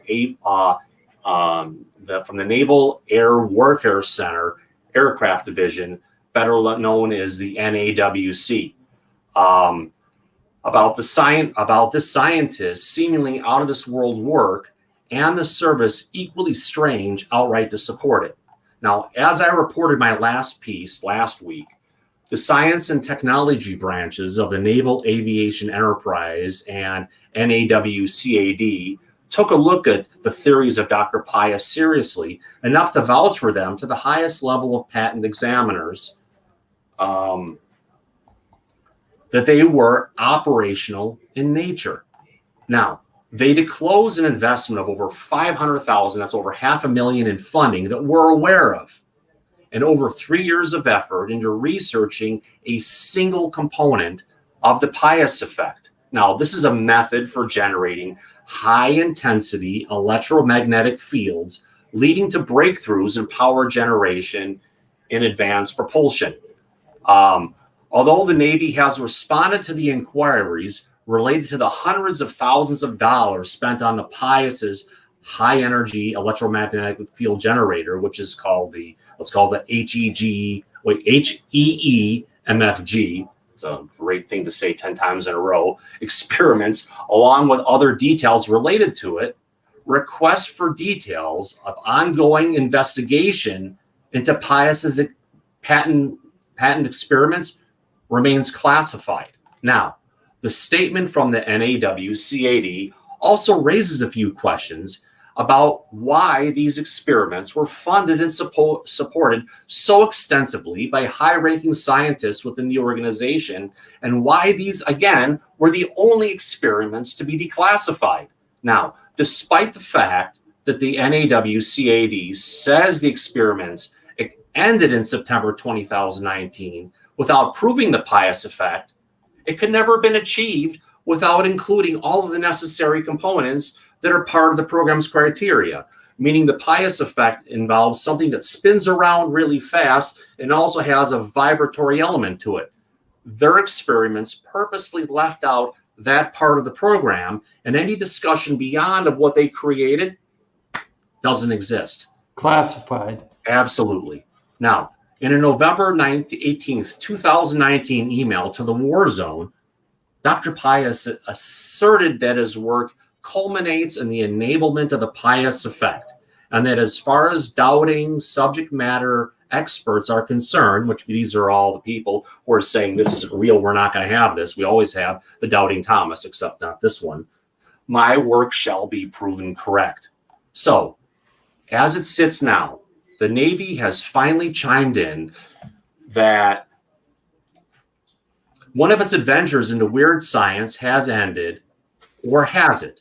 The continuing secrecy occurring after the Navy filed the patents publicly remains remarkably odd. Now, where is Dr. Pius today? In addition to the statements On the UFO patents from the NAWCAD, they convey the following about the inventor of the Navy's UFO patents. The latest on Dr. Pius, you might remember that he left the NAWCAD in June 2019 and moved to the Navy's Strategic Systems Programs Organization. I found that he transferred to the U.S. Air Force this month. Now, Pius first moved from the NAWCAD to the Naval Strategic Systems Program Office was somewhat interesting, given that one of Pius's most eyebrow-raising patents was for a hybrid aerospace underwater craft that I've been showing on the screen right now. Could Pius be following the implementation of his technology across from the U.S. military to the Air Force as it goes for implementation across our, program? What do you think? Now, one more thing I want to go ahead and show and bring up another window. This is a survey I put up on Twitter, and I want to know, is Dr. Salvatore Pius, the UFO patent guy, the real-life version of Zafram Cochrane, inventor of the warp drive from Star Trek? Because we're getting patents here that can be used for warp drive, that can be used for so much more. It's revolutionary technology. But now we're talking about the person in Star Trek who brought the same thing to there. And what do we have? We have 42.9% of the people who answered saying yes, 42.9% saying could be. So I'm going to take that as a positive. So we're looking at about 86% of the people are saying yes, where only 14.3% of the people are saying no. This is amazing. This is a guy who's really brought, major jumps in technology forward to us today that we've never had before, from someone who's probably been working in concert, at least from my perspective, not necessarily from UFO Man channel or anything, but there's a high probability he's been working one-on-one with aliens to show them how to create all this stuff. Because there's no way that he could have come up with all of this all at one time. I mean, look at the book The Day After Roswell. Okay, all that technology that was gleaned from the Roswell crash, the one at Aztec, New Mexico, and the one at Roswell. They pulled stuff out of that and they introduced it to industry all at one time, and that's how we took a jump from having vacuum tubes and TV sets to having solid state circuits. I mean, come on. We weren't even thinking about solid state circuitry. We were still pursuing the vacuum tube ideology or the, the technology of that. We had no idea until we saw it, and then they back engineered it. And then that's the same thing that's going on with Dr. Salvatore Pius. He got all this stuff. Now, of course, granted, he's a very intelligent man, and he's gone out and made some changes and back engineered it. But the thing is, I believe, just as you said, Thomas, he's working with someone else, and I believe they're off-world. Yeah. Tommy, do you have something to say on that? Well, I just had a thought. I mean, let's assume that you have all of this technology. Okay, we've gleaned all this technology from crashes that have been recovered from various places on the planet.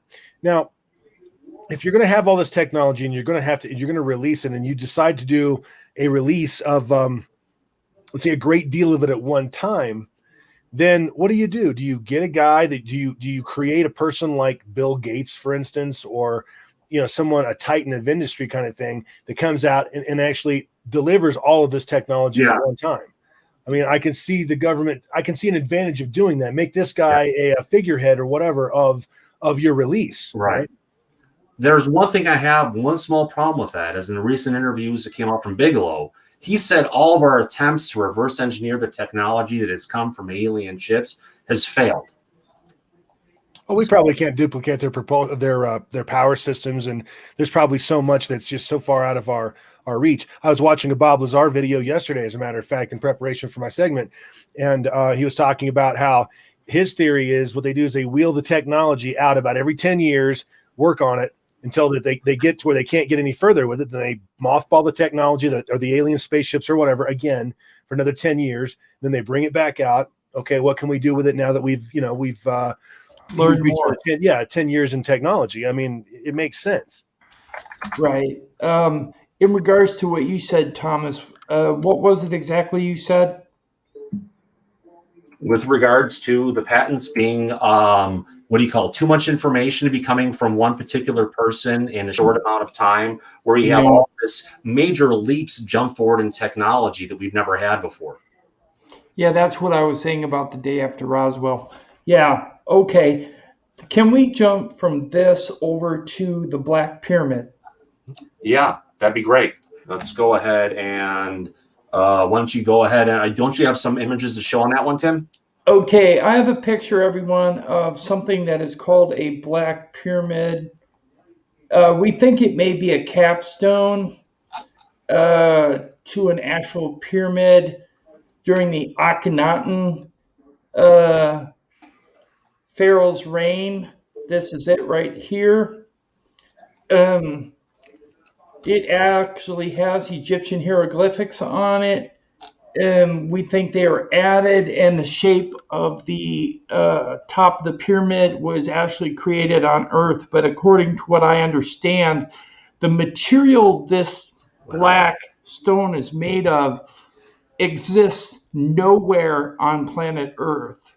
Absolutely. So now, could it be a meteorite that crashed, that they milled into the shape of a pyramid and then put hieroglyphs on it?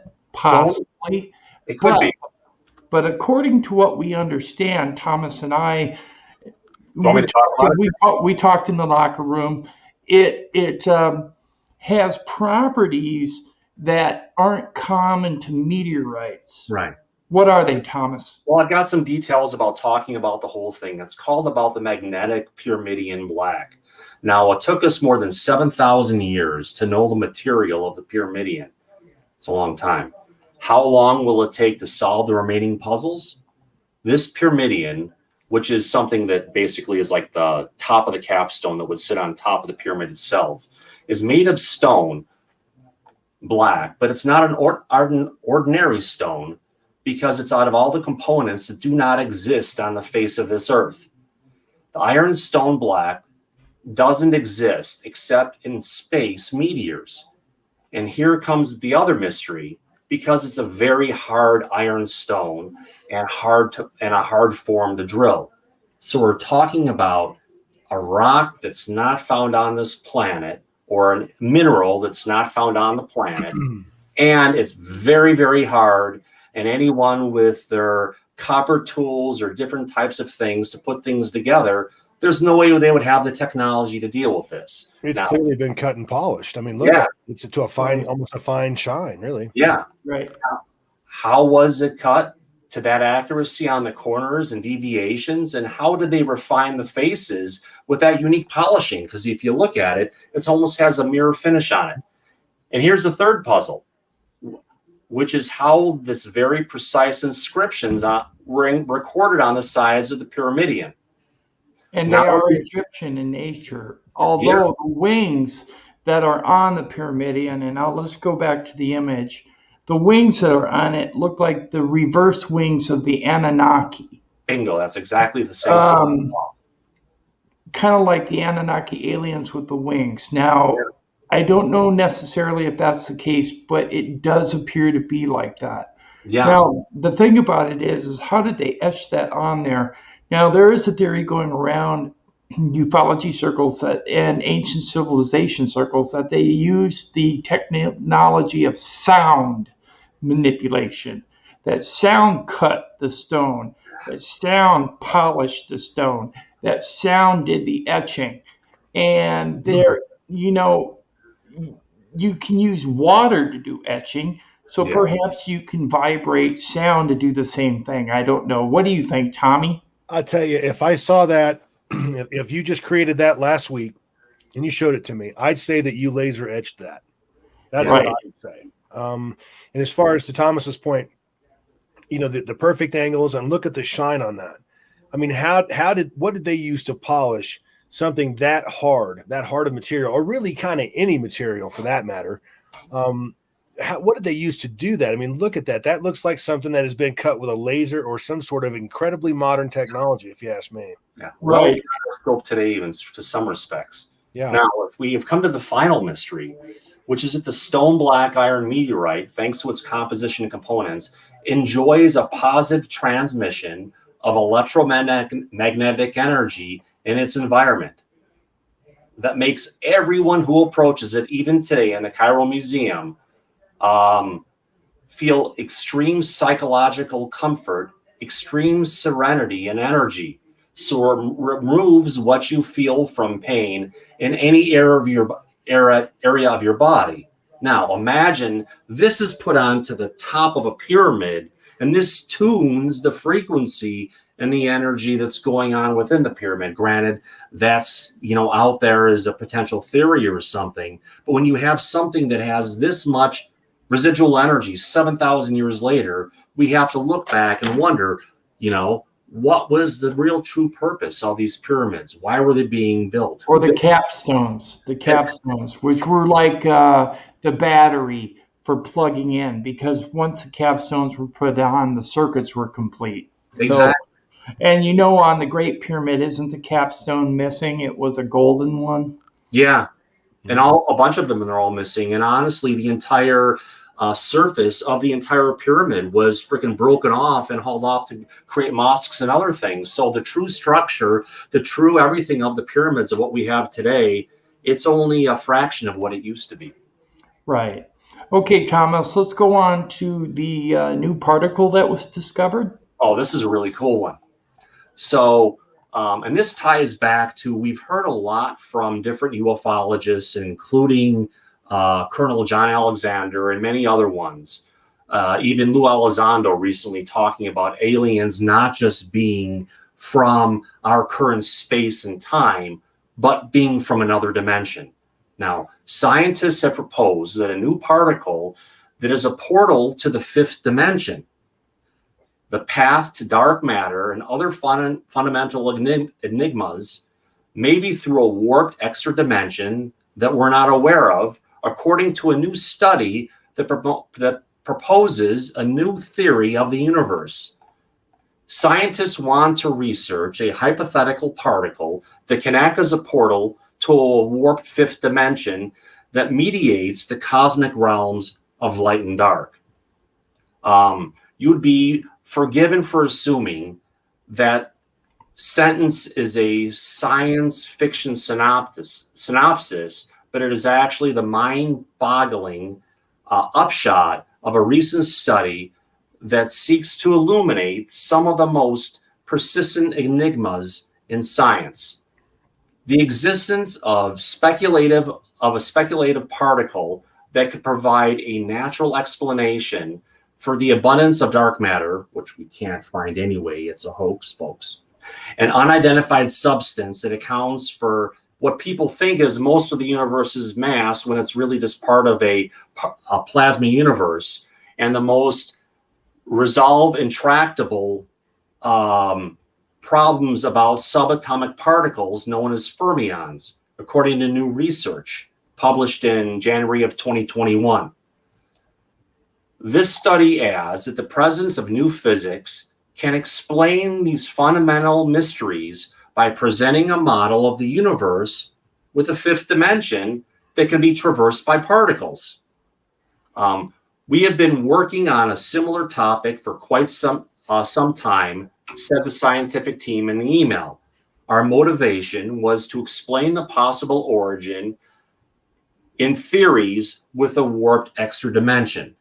We knew that the masses of these constituents had some special features which were crying out for an explanation. So we've got these scientists who are going and proposing and doing the research to figure out, what is this extra dimension? How does it relate to us? And more importantly, how do we get there? They also found a way to open up that dimension and to actually open it. So they know that there's a fifth dimension. They're able to open it with this new particle that they located. Now, whether they located it at CERN or some other collider, that is unknown at this point. We are researching into that, right, Thomas? Absolutely. And we will come back on another live stream and update you on that.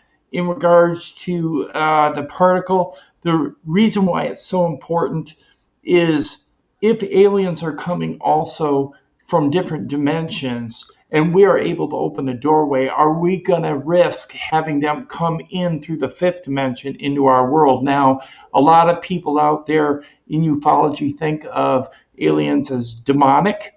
And the reason why I'm bringing that up is because Thomas mentioned that this particle mediates between light and dark dimensions.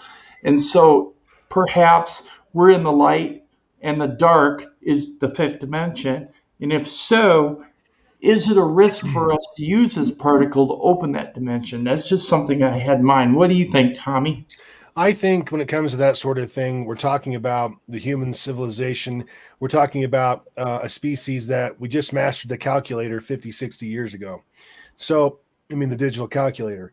I mean, we're really, in terms of our civilization in the cosmos, I forget the doctor, the white-haired Japanese gentleman. What's his name? White long hair. He's definitely Asian. Physicist. I can't think of him. I can't think of him right off the top of my head. But anyway, like he was saying, he's got that scale that he created of civilizations, 0 to a 5, I think it is. We're not even a 1 in our civilization. So I think we have to be very careful, especially CERN, the CERN project. I'll be honest with you, not a paranoid person, but that does concern me as a person, because even creating a micro black hole for a fraction of a second, probably not a good thing on a planet. Which they've been doing at CERN, and they've been talking about. Right. So and not just CERN. There are many different super colliders that are being built, that have already been built and are being used to do the same thing. So they're creating multiple micro black holes, not just one. Yeah. And this is all happening on Earth. And what's really bad about it is because it is a black hole attracts others of its kind. And there's one huge one in the center of our galaxy. So what if it drags our planet closer to that black hole, or vice versa? The ramifications are completely unknown and frankly completely endless, and that's why we need to really be careful. It's like the old saying, just because we can do a thing, does that mean we should do a thing? No. Right, but I think a lot of scientists forego that conclusion and do it anyways. Right. Because that's what they're paid to do. So that's why they continue to do that. I think there's a lot of risk involved with science because you don't know what you're getting into when you first start. And like you said a minute ago, once you open that door, or we'll call it the Pandora's box, can you shut it? Can you keep the things out that you don't want to come in, that you had no idea that existed in that particular realm? Yeah, or do you want to shut it? Is it something that you want to stay open? But this is what I'm going to say. Is the cost of interstellar space travel through interdimensional vehicles worth the cost? Yeah. Now, because like you said, if there are beings in a different dimension and threats to us. Yeah.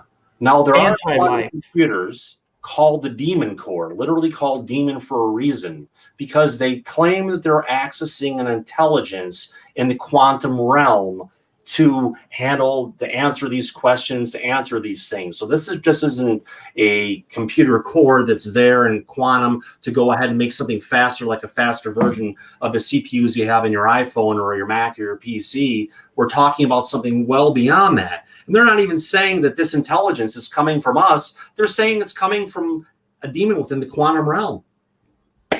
Yeah, but what do we consider demons? Are demons actually alien life? We don't know. Because the term demon and the term alien are both man-made constructs. Yes. Okay? They're written word. They may be ancient in nature, but they're still the written word. What do you think, Tommy? I think that if we look at our own species, let's be honest here, folks, evil's pretty much a constant. It always has been, okay? Right. And if we're to look at the cosmos and look at other beings that we don't know anything about or anything like that, how do we know that evil's not a constant with them as well? How do we know conquest isn't their thing? Duality. Right, exactly. So again, it's one of those things that we're putting the cart way, way in front of the horse. We're playing with things like antimatter and the CERN colliders things of that nature. And we have to be careful. And to Tim's point, what we have is we have a lot of scientists out there that are just so hungry to make a name for themselves. I'm just hoping that one of these fools doesn't do something stupid and wreck us all. Right. That's what I was thinking is, what if they go too far, and what if the cost is too great? A lot of bad things have been done under the guise of science. A lot of bad accidents. A lot of bad things have happened. Yeah. Okay, guys. Do you have any closing comments, Tommy? Folks, it's great to be back. I appreciate all the great messages. I was just out for a week. Everything's cool. I really appreciate it. Tim, thank you as always for having me. Thomas, you had a great presentation there. Very good. Folks, I think we had a good show, and I hope you see you again next week. Thomas? Just connecting back with the chat room. We just want to go ahead and say thanks for everyone for being so active in the chat and talking about everything we've had going on. Jay Breezy 007 just said he saw he or she said they saw the TED Talk on the D-Wave, and the creator of it even said it was demonish. So there is stuff out there. There's stuff to check out. We're not just going. We do a lot of research. We do a lot of validation of the information we bring to you. So just want to know. We're not just talking out one mouth or the other. We're trying to bring you the truth and bring you the information that you need to get. And we're just trying to present ideas for you to make up your mind on the truth, because we can't always give you a definitive answer. Yeah. And sometimes we say things that are coming just directly from me, and I try to bring that there. But other times it's what's out there. Were you going to say something, Tommy? I was just going to say that one of the goals of the channel is we want to make this real. We want to bring our audience the most detailed and accurate information possible. We're not trying to be a tabloid here. And a lot of other UFO channels do that. I mean, they specifically look at their thumbnails. I mean, they look like something you buy off of a tabloid at a supermarket. We don't do that here. Right. What we're trying to do is give you the truth the best way we know how. But the problem is there are no experts in our field. There's no experts in the paranormal research area either. Who can you call an expert? I guess the closest thing to an expert would be Bob Lazar, because he actually had his hands on an alien disc. Yeah, but if you bring in Bob, we're going to have to empty our freaking bank accounts just to get him to reply to an email. Well, you never know. I'm gonna try to get him again. I did confront him once before, so I will talk to him again. He's just burned out on talking about S4. Everybody asks him about S4, and like we were talking earlier, Thomas. He'd probably want to just talk about his rocket car. And hey, if we can get him on to talk about his rocket car and then ask him a couple questions about S4, maybe that would work. I don't know. We'll have to see. And if you want to see an interview with Bob Lazar on the UFO Man channel, stay tuned. Maybe we'll have him on. Oh, it'd be awesome to have him here, I tell you. Oh, my God. I want to thank everybody in the chat for coming this evening. I want to thank everybody on the panel. I want to thank John Bruno and all the people, DB Cooper and Nanine One and Killian, Mgee for the Superchats. Really appreciate it. We can sure use it. And and Thomas Fessler as well. I always forget Thomas because he's on the panel. But I've got to join in with the audience because I used to be part of the audience, and I cannot be part of the audience. Right. Well, that's right. Anyways, thank you, Thomas. Okay, so Thomas does it because he tries to get other people to pledge, which is very helpful. And Tommy, thank you for putting out the links for the channel and for the merch. We really appreciate that as well. Okay, everyone, thank you for coming. Wrong one.